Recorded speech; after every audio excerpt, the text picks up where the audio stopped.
લોકો શીખવાનું બંધ કરે છે ત્યારે પછી એની પરિસ્થિતિ શું હોય છે? સાચી વાત છે. જિંદગીની સફર જે શીખવાડે ને તમને, એવું તમને કોઈ સ્કૂલ કે કોલેજ શીખવાડી દેવાની નથી. તો આ એજ્યુકેશન સિસ્ટમ આવી રીતે ડેવલપ કરવા પાછળનો એ વિચારધારા ક્યાંથી હતી અને કેવી રીતના પહેલો વિચાર આવ્યો હતો? 2006ની અંદર આ બધા કોચિંગ જે અલગ અલગ ચલાવતા હતા એ બધા મિત્રોએ ભેગા થઈ અને અમે જ્ઞાનમંજરી સ્કૂલની સ્થાપના કરી. કોન્ફિડન્સ બિલ્ડઅપ માટે આપણે કામ કરવું જોઈએ કે પછી કોમ્પિટિશન માટે? તમે એને આઉટકમ જો સારામાં સારું લાવશો તો તમારો જે બિઝનેસ છે અથવા તો જે પ્રોફેશન છે એ માર્કેટમાં ટકી રહેશે. તો તમારી જે આ એજ્યુકેશન સિસ્ટમ છે આખી, એ વિદ્યાર્થીઓને કેવી રીતે મદદરૂપ થાય છે? ટીચર છે એને ક્લાસરૂમની અંદર શક્તિ પ્રદર્શન નથી કરવાનું, ટીચર્સને કેટલું આવડે છે એ નથી દેખાડવાનું. કેવી રીતે તમે ઇન્વોલ્વ કરો છો માતા પિતાને સ્ટુડન્ટની લર્નિંગ પ્રોસેસમાં?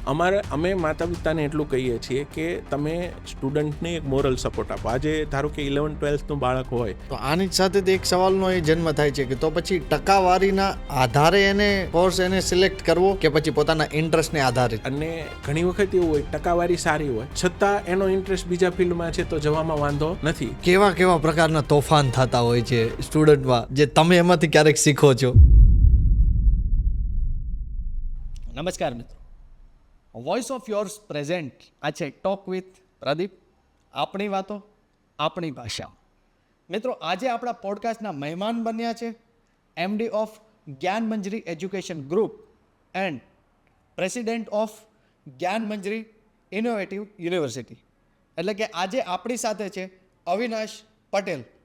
મિત્રો, આપણે આજે આ પોડકાસ્ટમાં જાણવાના છીએ સાયન્ટિફિક રીઝન સાથે રિઝલ્ટ કેવી રીતના પ્રોડ્યુસ થાય છે, જે આ ભણતરનો ભાર છે તેને સિસ્ટમ સાથે સિસ્ટમેટિક આપણે કેવી રીતના હળવો કરી શકીએ અને સ્પર્ધાત્મક પરીક્ષાની તૈયારી આપણે કેવી રીતે કરવી જોઈએ, એવી ઘણી બધી માહિતી આપણે આજે આ પોડકાસ્ટમાં જાણવાના છે. હાથ જોડીને વિનંતી કરીએ છીએ કે આ પોડકાસ્ટના અંત સુધી અમારી સાથે જોડાયેલા રહેજો.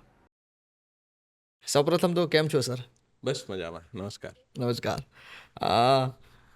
પહેલેથી જ આવી રીતના મસ્ત રીતના રહેવાની આમ વિચારધારા હતી કે પછી ધીરે ધીરે આમ ટેવ પડી ગઈ?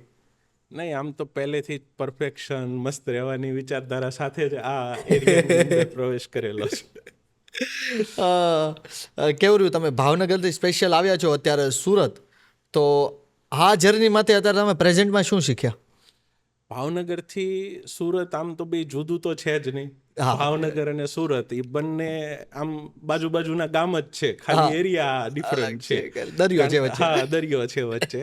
અને લોકાલિટી ને એ બધું તો ઓલમોસ્ટ સૌરાષ્ટ્રનું જ છે. અહીંયા ભાવનગર જાઓ કે અહીંયા સુરત જાઓ, 100%. એટલે આમ ભાવનગર ને સુરત વચ્ચે કંઈ ડિફરન્ટ લાગતો નથી. અને રહી વાત શીખવાની, તો શીખવાનું એજ્યુકેશનમાં છીએ એટલે દરેક જગ્યાએ કંઈક ને કંઈક નવું જે મળતું હોય એમાંથી શીખતા જઈએ તો જ આ એજ્યુકેશનને આપણે સારી રીતે એક્સપ્લોર કરી શકીએ. હા, લોકો શીખવાનું બંધ કરે છે ત્યારે પછી એની પરિસ્થિતિ શું હોય છે?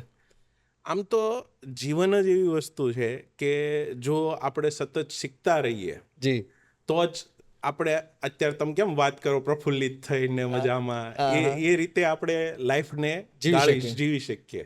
જ્યારથી જીવવાનું બંધ કરી દઈએ એટલે તમારે શીખવાનું બંધ કરી દઈએ એટલે એમ સમજવાનું કે તમારી જિંદગી છે એ ઓફ થવા બાજુ જઈ રહી છે. અને બીજી વસ્તુ એવું છે કે શીખવાનું કોઈ એવી જગ્યા, પર્ટિક્યુલર જગ્યા નથી કે તમે ત્યાંથી જ શીખી શકો.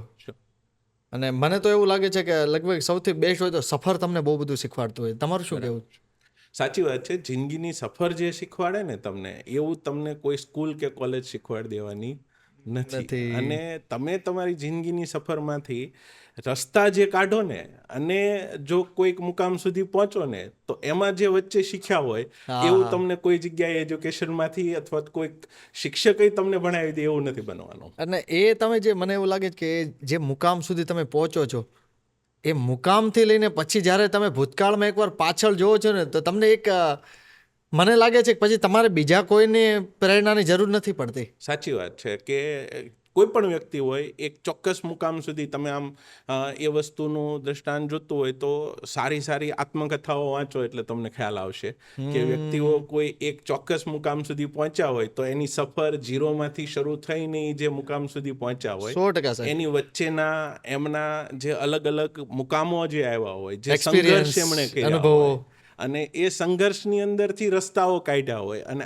આ જે અનુભવ છે એ તમને બીજી કોઈ પાઠશાળા ના શીખવાડી દે. હા અને પછી તમે પાછું વળીને એક વખત જુઓ તો તમને ખ્યાલ આવે કે આપણી જે એક મુકામ સુધી પહોંચ્યા સુધીની જિંદગી છે એને બરાબર વાગોળીએ તો ક્યાંયથી બહારથી પ્રેરણા લેવાની જરૂર ના રહે આપણે. થી હા શું કામ ભણવું જોઈએ? યસ. અંતે તો ત્યાં જાઉં છું. તો જો ભણવું એ એક આપણે ઓર્ગેનાઇઝ સ્ટ્રક્ચર બનાવ્યું છે ભણવા માટેનું, જી સમાજે બનાવ્યું છે. પણ ભણવું તો એટલા માટે જોઈએ કે તમારે જિંદગીને, આ એક માનવ અવતાર ભગવાને આપ્યો છે, તો એના જે વર્ષ તમે પૃથ્વી ઉપર ગાળવાના છો જી એના માટે, જીવવા માટે, તમારા ઇનર પીસ માટે થઈને, તમારે કંઈક તમારા અચીવમેન્ટ પ્રાપ્ત કરવા માટે થઈને, અને તમારે સમાજ દુનિયાની વચ્ચે રહેવા જાણવા માટે થઈ અને બેસિક રીતે આમ ભણવું જરૂરી છે. ભણવાની વ્યાખ્યા આપણે એક સીમિત કરી નાખી છે કે સ્કૂલની અંદર જાઓ, એકડા શીખવાડે, કક્કો બારાક્ષરી શીખવાડે, Format set કરી નાખ્યું છે. ફોર્મેટ સેટ કરી નાખ્યું છે. પણ હકીકતે ભણવું એ આઈ થિંક કે એ બુક્સ ખાલી આપણે પૂરી કરી નાખીએ, બાળકો એ ગોખી નાખે અને એક્ઝામની અંદર આપી દે, એટલું ભણવું ઇનફ નથી. એટલે ભણવાનું શા માટે એ ડેફિનેશનને આપણે એટલા સુધી ના સીમિત રાખીએ. ઓકે ભણવું એ તમે તમારી લાઈફમાં સવારથી જાગો ત્યારથી લઈને રાત્રે સૂવો ત્યાં સુધીમાં જે કંઈ બહારથી નોલેજ મેળવો અથવા તો કંઈક અનુભવોમાંથી શીખો, એ બધું ભણવું જ છે, હા કોઈ પણ જગ્યાએથી. કોઈ પણ જગ્યાએથી. અને આમ જોવા જાઓ તો એક પ્રશ્ન ઘણા બધા બાળકોએ અમને પૂછે, ઘણા બધા એક્સ સ્ટુડન્ટ હોય એ પૂછે કે સર 1થી 12ની અંદર અથવા તો કોલેજની અંદર અમે જે ભણ્યા જી એ આગળ તો ક્યાંય રિયલ લાઈફમાં. રિયલ લાઈફમાં એ આવવાનું નથી, તો શા માટે ભણવાનું? હા હકીકતે ભણવું એ એવી વસ્તુ છે કે તમને ગણિતના કોઈક એક્ઝામ્પલ ગણાવડાવ્યા કે સાયન્સના કોઈક પ્રેક્ટિકલ કરાવડાવ્યા, તો એ બધી વસ્તુથી તમારું માઇન્ડ ઓપન થાય છે, તમારું લોજિક ડેવલપ થાય છે, અને તમારે એ ગણિતના કોયડાઓ પ્રેક્ટિકલ લાઈફમાં નથી એપ્લાય કરવાના, પણ ત્યાંથી જે માઇન્ડ ખુલ્યું છે, તમારું લોજિક જે ડેવલપ થયું છે, એ લોજિકનો ઉપયોગ તમારે કરવાનો. ઓકે એટલે એજ્યુકેશન જે સિસ્ટમ છે અથવા તો તમને જે અભ્યાસક્રમ આપવામાં આવ્યો છે એ અભ્યાસક્રમ એક ટૂલ છે ઓકે તમારી પ્રેક્ટિકલ લાઈફમાં અથવા તો તમે કોઈ પણ જગ્યાએ તમારી પ્રોફેશનલ લાઈફની અંદર એનો એઝ એ ટૂલ ઉપયોગ કરવાનો છે. એ જે ભણ્યા છો એની એ જ ફોર્મ્યુલા, એની એ જ થિયરી આપણે કાંઈ એની અંદર એપ્લાય કરવાની નથી હોતી, પણ એ કોયડાઓના ઉકેલ માટે થઈને તમારે જે લોજિક જરૂર પડ્યું અને એ તમારું માઇન્ડમાં ડેવલપ થયું એ ત્યાં ઉપયોગમાં આવે. એટલા માટે ભણવું જરૂરી. એટલા માટે વાહ. મને ખ્યાલ છે તમારી કંઈક એજ્યુકેશન સિસ્ટમ એક આખી તમે અલગ ડેવલપ કરી છે. યસ. તો આ એજ્યુકેશન સિસ્ટમ આવી રીતે ડેવલપ કરવા પાછળનો એ વિચારધારા ક્યાંથી હતી અને કેવી રીતના પહેલો વિચાર આવ્યો હતો? હવે અમે 3-4 મિત્રો આમ તો પર્ટિક્યુલર 11-12 સાયન્સ રિલેવન્ટ એજ્યુકેશનની અંદર જોડાયેલા, જી અને આમ બ્રોડલી જોવા જાઓ તો સમાજની અંદર એવી અવધારણા ખરી કે આપણું બાળક સાયન્સ ભણશે તો આગળ ડૉક્ટર, એન્જિનિયર થશે અને એની કારકિર્દી સારી બનશે. ઉજ્જવળ ભવિષ્ય એટલે લોકોનું થોડુંક એટ્રેક્શન સાયન્સ બાજુ હોય, અને જેનો વધારે પડતું એટ્રેક્શન હોય એની માર્કેટની અંદર કોમ્પિટિશન હોય, ડિમાન્ડ હોય, બે હોય સાથે. બે વસ્તુ હોય. વાહ. એટલે એના કારણોસર આ સ્ટુડન્ટને એની એક્ઝામ ક્રેક કરવી કે કોઈ જગ્યાએ એડમિશન લેવા, એના માટે થઈ અને વધારે સારી રીતે ભણવું જરૂરી હોય. એટલે એને સ્કૂલિંગ એજ્યુકેશન ઇનફ નહોતું. એટલે આપણે ભૂતકાળમાં જઈએ તો આજથી 20-25 વર્ષ પહેલાં સ્ટુડન્ટ જે સાયન્સના હોય એ સ્કૂલની અંદર જતા હોય, સાથે સાથે સ્કૂલ પૂરી થાય પછી કોચિંગ સેન્ટરની અંદર જતા હોય. જી એટલે એ જે કોચિંગ સેન્ટર છે, ટ્યુશન ક્લાસ છે, પેલા ઘર ઘરાવ ટ્યુશન ક્લાસ હતા, ડાઇનિંગ ટેબલ ઉપર 7-8 સ્ટુડન્ટ હોય ને એક ટીચર્સ હોય, એ ટીચર સ્કૂલમાં જોબ પણ કરતા હોય અને સાથે પેરેલલ ભણાવતા હોય, જી એવું કોચિંગ ક્લાસ અમે ચલાવતા. ઓકે 11-12 સાયન્સનું. એમાંના મારી સાથે છે કોઈક મેથ્સ ભણાવતા હતા, કોઈક ફિઝિક્સ ભણાવતા હતા, કોઈક કેમેસ્ટ્રી, બાયોલોજી. હવે આની અંદર થતું હતું એવું, સ્ટુડન્ટ છે એક વખત સ્કૂલમાં ભણે, પછી ફરીથી પાછો કોચિંગમાં આવીને ભણે. એટલે આખો દિવસ છે ને એ આમ દેશી ભાષામાં કહીએ ને હળિયાપાટીમાં જ બહાર ન આવે. અહીંયાથી અહીંયાથી કારણ કે 4 સબ્જેક્ટના 4 અલગ અલગ ટ્યુશન ક્લાસ હોય. સ્કૂલમાં ભણ્યા પછી સાંજે 2 ક્લાસની અંદર જવાનું હોય, બીજે દિવસે પાછા 2 સબ્જેક્ટ બીજા હોય, એટલે દિવસમાં 3-4 વાર તો અહીંથી અહીંયા કરતા હોય. એટલે એના ઉપરથી અમને એક વિચાર આવ્યો કે એક તો 11-12 વાળા સ્ટુડન્ટ છે, એમને ટાઈમની ક્રાઇસિસ હોય. બીજા નંબરમાં એનું એજ્યુકેશન છે એક ઓર્ગેનાઇઝ સિસ્ટમની અંદર ચાલે તો વધારે સારું આઉટકમ આવી શકે. એટલે પ્રોગ્રામને અમે મર્જ કરવાનું વિચાર્યું અને એના બેઝ ઉપર 2006ની અંદર આ બધા કોચિંગ જે અલગ અલગ ચલાવતા હતા એ બધા મિત્રોએ ભેગા થઈ અને અમે જ્ઞાનમંજરી સ્કૂલની સ્થાપના કરી. એમાંથી તમે જે વ્યક્તિનું નામ કહો છો કે એટલા લોકો એનું નામ, એમાં મારી સાથે નાકરાણી સાહેબ છે, ફિઝિક્સ હેન્ડ છે, પુરોહિત સર છે, મેથ્સની અંદર છે, ઉમંગ સર છે બાયોલોજીમાં, અને માય સેલ્ફ અવિનાશ. એટલે અમે લોકોએ બધા મિત્રોએ ભેગા થઈ અને ત્યાં જ્ઞાનમંજરી સંસ્થાની સ્થાપના કરેલી. અને અમે આખી એક અલગ પ્રકારની ઇન્સ્ટિટ્યૂટ અને અલગ પ્રકારની સિસ્ટમમાં લઈ જવાનો વિચાર કર્યો. એટલે આ બધી જ વસ્તુ એક જ જગ્યાએ થાય. એટલે આ તમે બધાનો વિચાર એક સાથે હતો આ બધું રિસર્ચ કરીને? એમાં જનરલી કેવું થાય છે કે હું નાકરાણી સરનો સ્ટુડન્ટ યસ, અને એમના થોટ પ્રોસેસ છે ને આઉટ ઓફ બોક્સ હોય જનરલી. એટલે મેઇન એમનો એવો વિચાર હતો કે આપણે એક જ જગ્યાએ સ્ટુડન્ટ છે એ એક જ સિસ્ટમની અંદર ભણે તો જે અત્યારે રિઝલ્ટ આવે છે એ આપણે સારું લાવી શકીએ. અને એ પોતે પાછા સ્કોલર સ્ટુડન્ટ હતા, ત્યાં ભાવનગર સેન્ટરમાં ફર્સ્ટ આવેલા. એટલે એના બેઝ ઉપર અમે એક જગ્યાએ 11-12 સાયન્સ સ્ટુડન્ટ ભણે એના માટે સૌથી પહેલા ગુજરાતમાં ડે સ્કૂલની સ્થાપના કરી. અત્યારે કેવું થતું હતું કે સ્કૂલમાં જાય 5-6 કલાક, 3-4 કલાક કોચિંગમાં જાય, અલગ અલગ જગ્યાએ જતા હતા. એની બદલે સવારમાં 7 વાગ્યાથી 6 વાગ્યા સુધી એક જ જગ્યાએ રહે. અને આમ જોવા જાઓ તો પહેલા એજ્યુકેશન સિસ્ટમ આવી જતી ને, ગુરુકુળ સિસ્ટમ. તમે વિચારો શરૂઆતમાં રાજા મહારાજાઓના દીકરાઓ એ ગુરુકુળની અંદર ભણતા હોય અને સવારમાં એનું દૈનિક કાર્ય શરૂ થાય ત્યારથી લઈને રાત સુધી ગુરુકુળની અંદર જ રહેવાનું હોય. અને એ એજ્યુકેશન સિસ્ટમને હજી આપણે દાખલા લઈને વખાણીએ છીએ. તો એ મોડર્ન યુગમાં આપણે આને ડે સ્કૂલ કહી શકીએ. એટલે 11-12 સાયન્સનું પર્ટિક્યુલર ડે સ્કૂલનો કોન્સેપ્ટ છે અમે આના દ્વારા લઈ આવ્યા. ત્યાર પછી સૌથી પહેલાં 11-12 સાયન્સ સ્ટાર્ટ કર્યું, પછી સેકન્ડરી એજ્યુકેશનમાં આવ્યા, પછી પ્રાઇમરી એજ્યુકેશનમાં આવ્યા, ત્યાર પછી અમે હાયર એજ્યુકેશનમાં આવ્યા. Now we have deem university also, private university. અને અત્યારે જ્ઞાનમંજરી છે એ કેજીથી પીજી PhD સુધીનું એજ્યુકેશન આપતી ઇન્સ્ટિટ્યૂટ બની ગઈ છે. તો જ્યારે પણ તમારા માઇન્ડમાં જ્યારે આ કોન્સેપ્ટ આવ્યો હતો ત્યારે તમને કોઈ પણ જગ્યાએ એવું હતું ખરા કે આ કોન્સેપ્ટ સક્સેસ જશે કે નહીં? એટલે એસ પહેલેથી આખી જ્ઞાનમંજરીની જર્ની જુઓ ને તો એવું છે કે જે કોન્સેપ્ટ અને જે થ્રોટ પ્રોસેસથી અમે એન્ટર થયા હોય, કારણ કે આ 20 વર્ષની અંદર 19-20 વર્ષની અંદર ઘણા બધા બદલાવો આવ્યા છે, એજ્યુકેશનની અંદર એ બદલાવો આવ્યા છે, ઘણી બધી ચેલેન્જીસ આવી છે. છતાં અત્યારે ગુજરાતની અંદર તમે જ્ઞાનમંજરી ઇન્સ્ટિટ્યૂટનું રિઝલ્ટ જુઓ તો કન્સિસ્ટન્ટલી છેલ્લા 20 વર્ષથી તમને કોઈ એની નજીક આવે એવું ના મળે. તો એ પ્રોસિજર જ એવી સેટ કરી હોય કે અમે એની અંદર સક્સેસ જવાના જ હોય. અમને કોન્ફિડન્સ અમારી મહેનત ઉપરનો હોય. અને ઓવર કોન્ફિડન્સ કે એરોગન્સીની વાત નથી, પણ અમે જે સિસ્ટમ ડેવલપ કરી છે, જે અમારી પાસે અનુભવ હતો એના બેઝ ઉપર અમે પહેલા જ વર્ષે ગુજરાતની અંદર ત્યારે ટોપ 10 ડિક્લેર થતા હતા બોર્ડ ફર્સ્ટ અમારો સ્ટુડન્ટ. 2008નું પહેલું રિઝલ્ટ આવ્યું, 86 સ્ટુડન્ટની બેચ હતી, એમાં ગુજરાત ફર્સ્ટ જ્ઞાનમંજરી સ્ટુડન્ટ હતું. અને બોર્ડના ટોપ 10ની અંદર 6 સ્ટુડન્ટ જ્ઞાનમંજરી. એટલે આખી લીગસી છે પહેલે. હા, 100%. તમને શું લાગે છે, કોન્ફિડન્સ બિલ્ડઅપ માટે આપણે કામ કરવું જોઈએ કે પછી કોમ્પિટિશન માટે?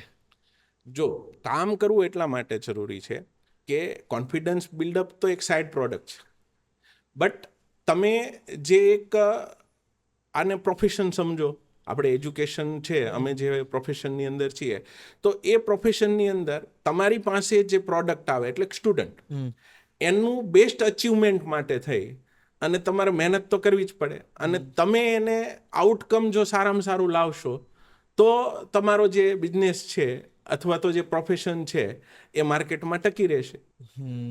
અને આ બધી વસ્તુઓ કેવી હોય કે તમે જે અવધારણાઓ બનાવેલી છે કે મારે સ્ટુડન્ટને આ લેવલ સુધી પહોંચાડવા, અથવા તો આટલા સ્ટુડન્ટને મેડિકલમાં મોકલવા, આટલા સ્ટુડન્ટને IITમાં મોકલવા, તો આ બધી વસ્તુઓ 11-12 સાયન્સ સામે એસ જોવા જાવ ને તો બાળકો 2 વર્ષમાં જેટલું બુક્સની ભણે ને, છેલ્લે એનું વજન કરો ને તો એ બાળક જેટલું થાય.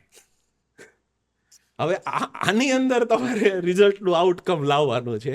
એ 3 કલાકમાં આટલી બધી વસ્તુ ત્યાં પ્રેઝન્ટ કરીને રિઝલ્ટ લઈ આવવાનું. અને એ એવી કોમ્પિટિશનમાં કે દેશમાંથી 25 લાખ સ્ટુડન્ટ નીટ આપતા હોય, એમાંથી તમારી 1,12,000 સીટમાં એડમિશન લેવાનું, એટલે 4% રિઝલ્ટ થયું. આખા દેશમાંથી 15 લાખ સ્ટુડન્ટ JEEની એક્ઝામ આપતા હોય, એમાંથી IITની અંદર એડમિશન લેવા જાય તો 8,000 સીટ હોય, 0.5% રિઝલ્ટ થયું. આ કોમ્પિટિશનની અંદર તમારે અચીવમેન્ટ કરીને આપવાનું. તો એ સિચ્યુએશનમાં તમે જો મહેનત કરશો અને તૈયારી કરશો તો જ સ્ટુડન્ટની અંદર ઇમ્પ્લાન્ટ થવાનું છે, નહીંતર એ વસ્તુ આવવાની નથી. એટલે મહેનત એના માટે કરવી પડે. પછી એ મહેનતના કારણે તમને કોન્ફિડન્સ ઊભો થાય, અને એ કોન્ફિડન્સ અને મહેનતથી આ કોમ્પિટિશનની અંદર ટકી રહેવાય. વાહ વાહ, તમે એજ્યુકેશનની સિસ્ટમ વાઇઝ તો મસ્ત જવાબ આપ્યો છે. સાહેબ, શિક્ષક જેને બનવું હોય તો એ સ્ટુડન્ટ છે ને જ્યારે ભણતા હોય ને ત્યારે જ થોડી એનામાં વિચારધારા ફૂટતી હોય છે બરાબર છે. કે શિક્ષક દિન આવે તો એ સૌથી પહેલા શિક્ષક બનવાની કોશિશ કરે ને એ બધું. તો તમે જ્યારે ભણતા તો ત્યારે આ બધી એક્ટિવિટીમાં પહેલા અગ્રેસર રહેતા ખરા? હું ભણતો ને ત્યારે 2 વર્ષ શિક્ષક દિનમાં ફર્સ્ટ આવેલો. કયો વિષય? સાયન્સની અંદર એક વર્ષ સાયન્સ ભણાવ્યું હતું, 1 વર્ષ મેથ્સ ભણાવ્યું હતું. હે? યસ. તો હવે તમે જ્યારે શિક્ષક બનતા તો તમારા મિત્રને તમે માફ કરી દેતા એ ક્લાસમાં? એવું તો કરવું જ પડે. એ સમય શું હતો તમારો? જ્યારે એજ્યુકેશન અમે ભણતા હતા, અથવા તો તમે સ્કૂલનું નામ જિક્ર કરી શકો છો? હા, સ્કૂલ ભાવનગરની અંદર હું વિશુદ્ધાનંદમાં ભણેલો. અને એમાં અમે જ્યારે ભણતા હતા એ વખતની આખી સિચ્યુએશન ડિફરન્ટ હતી. ત્યારની જે એજ્યુકેશન પદ્ધતિ, ઘણી વખત એ વખતે તો એવું હતું કે નેશનલ લેવલની કોમ્પિટિટિવ એક્ઝામ શું છે એનો 12મું પૂરું કરી નાખી ત્યાં સુધી ખબર જ ન હોય કે what is JEE, what is NEET, what is AIEEE. અને એક કન્વેન્શનલ એજ્યુકેશન છે એ ચાલતું હતું. હવેનું એજ્યુકેશન છે એ આખું ડિફરન્ટ છે, ખૂબ કોમ્પિટિટિવ થઈ ગયું. અને આજે પેરેન્ટ્સ પણ એટલા એજ્યુકેટેડ છે. તમે ક્લાસરૂમની અંદર શું કરાવો છો એની રજની અમને ખબર હોય. આપણે ભણતા હતા ત્યારે મા બાપને એ ખબર નહોતી કયા ધોરણમાં ભણે છે, ક્યારે સ્કૂલે જાય છે, ક્યારે આવે છે, કેવી રીતે સ્કૂલે જાય છે, કેવી રીતે આવે છે. તો એ બે સિનારીઓ અત્યારે બદલાઈ ગયો છે. હવે એ સિચ્યુએશનમાં એજ્યુકેશન સિસ્ટમ પણ બદલાની છે. ત્યારનું આખું એજ્યુકેશન એવું હતું કે ભણતા હતા બાળકો છે એ બધા ગ્રાઉન્ડમાં મોટાભાગે રમતા હતા, સોસાયટીની અંદર રમવા જતા હતા. અત્યારે આખો સિનારીઓ છે એ બદલાઈ ગયો છે, અને એની જે મજા હતી એવી હવે તમને અત્યારના એજ્યુકેશનની અંદર નથી દેખાતી. આઈ થિંક હા, એ 4 મિત્રો કોઈ યાદ આવે છે સ્કૂલ ટાઈમના જેનું નામ અત્યારે તમે મસ્ત રીતના લઈ શકો?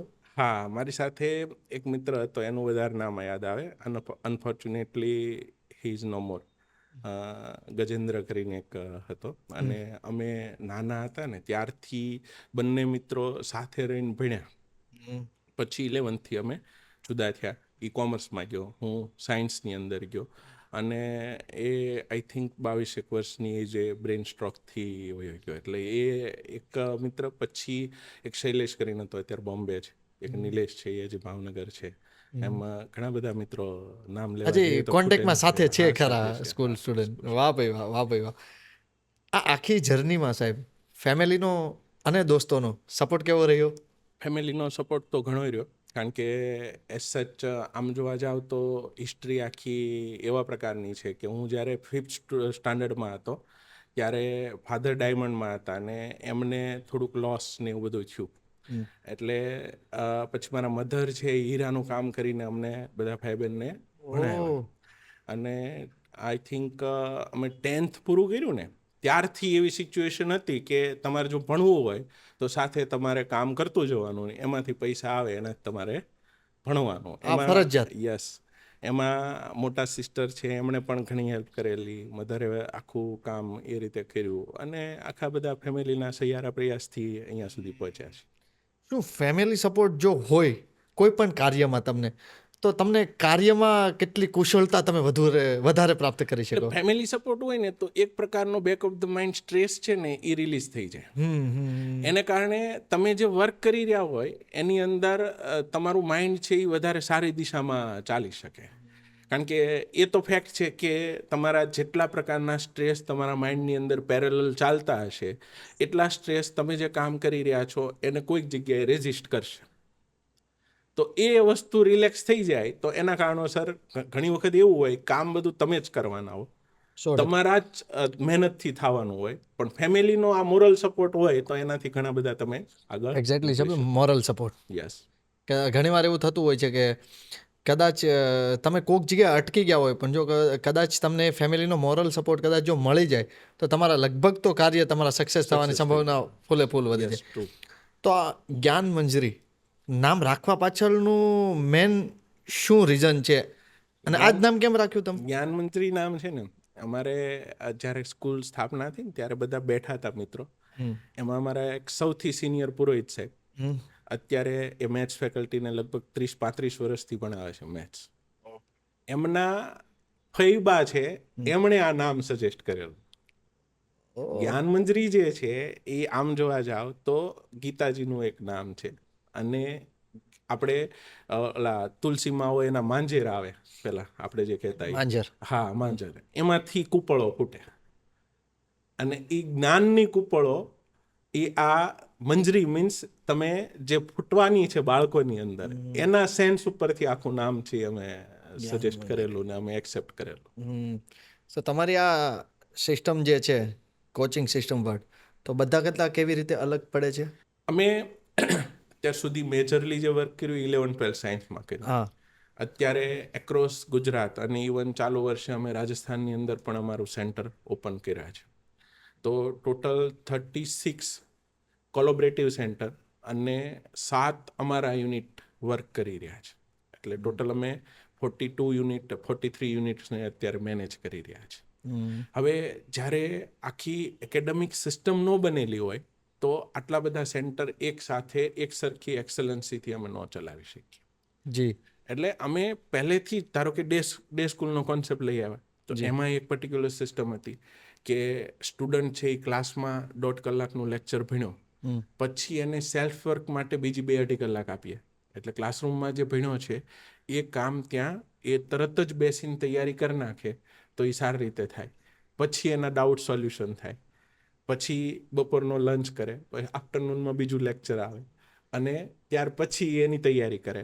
હકીકત તો કોચિંગ એ જ હતું કે એક દિવસ 2 ક્લાસનું ટ્યુશન, બીજે દિવસે બીજા 2 સબ્જેક્ટનું ટ્યુશન, તો અમે એને આખા દિવસમાં સેટ કરી દીધું. સ્કૂલમાંય તમે એનું એ ભણતા હતા તો ડબલ ટાઈમ્સ એને ભણવું ના પડે અને સિંગલ વેની અંદર ડિટેલિંગમાં ભણે સ્ટુડન્ટ અને પાછો સેલ્ફ પ્રેક્ટિસ કરે તો મેક્સિમમ આઉટકમ લાવી શકે.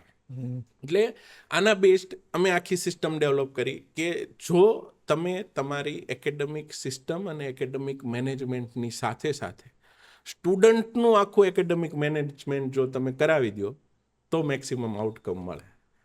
એટલે આખી સિસ્ટમને ઘણી બધી વ્યવસ્થાઓ એવી હોય કે તમે તમારી સિસ્ટમ બનાવી હોય, પોતે તમે તમારું કોર મેનેજમેન્ટ બનાવ્યું હોય, પણ તમારી સામે જે પ્રોડક્ટ છે એ લાઈવ છે. જ્યાં સુધી તમે એ દરેક વ્યક્તિનું આખું એકેડેમિક મેનેજમેન્ટ નહીં સેટ કરાવી શકો ત્યાં સુધી એ તમને આઉટકમ લાવવાના નથી. તમે ક્લાસરૂમમાં ગમે એટલું સારું ભણાવી દો, ગમે તેવા એક્સપર્ટ હો, તો સામે બેઠેલા સ્ટુડન્ટના માઇન્ડની અંદર જો એ ન ઉતર્યા પછી એ પ્રોપરલી એને પ્રિપેર ન કરે. એટલે તમારે પોતાની સિસ્ટમ પછી પણ એક સિસ્ટમ ઉપર કામ કરવાનું. એટલે એ સ્ટુડન્ટ જો થ્રુ આઉટ 2 યર એને રિવિઝન કરી અને પહેલે જ દિવસે જે ભણ્યો હોય એ જ વસ્તુ 2 વર્ષ પછી એને પેપરમાં લખવાની આવે ત્યાં સુધી આખું રિકોલિંગ સિસ્ટમ એની ચાલે અને એ મેનેજમેન્ટ જો પ્રોપર બને તો આઉટકમ આવે. એટલે આના બેઝડ આખી અમે એક સિસ્ટમ તૈયાર કરી છે અત્યારે.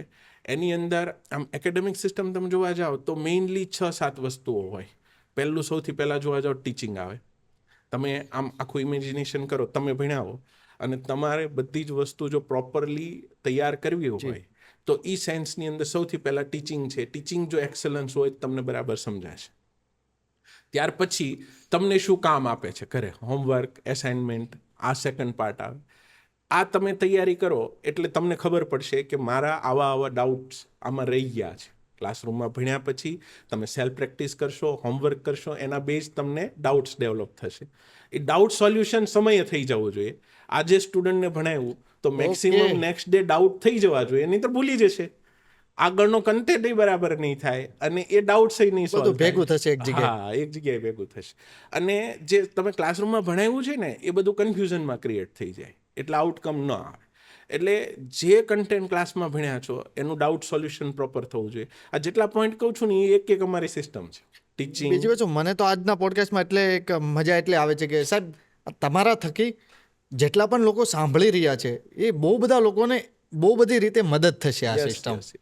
એટલે સૌથી પહેલા ટીચિંગ, પછી હોમવર્ક, એસાઇનમેન્ટ, પછી એનું ડાઉટ સોલ્યુશન, પછી તમારે ટેસ્ટિંગ કરવું પડે. એટલે તમારી ટેસ્ટ પેટર્ન કેવી છે, ટેસ્ટિંગ થઈ જાય પછી ઇવેલ્યુશન. તમે સ્ટુડન્ટની ટેસ્ટ લેશો ને ત્યારે ખબર પડશે કે એ ક્યાં પહોંચેલો છે, કેટલું એના ગળે ઉતરેલું છે, કેટલી એને તૈયારી કરી છે. એના બેસ્ડ આખું ઇવેલ્યુશન થવું જોઈએ. અને આ બધી વસ્તુ સમૂહમાં ન થઈ શકે, એક સ્ટુડન્ટની તમારે કરવી પડે, કારણ કે દરેક સ્ટુડન્ટની ડિફરન્ટ હશે. એટલે ઇવેલ્યુશન પ્રોસેસ રાખવી પડે. ઇવેલ્યુશન થાય પછી ટીચરે એનું કાઉન્સેલિંગ કરવું પડે કે તારે આ કન્ટેન્ટ વીક છે, તારા ટેસ્ટમાં આના માર્ક્સ નથી આવતા, તો આ લાવવા માટે શું કરવું.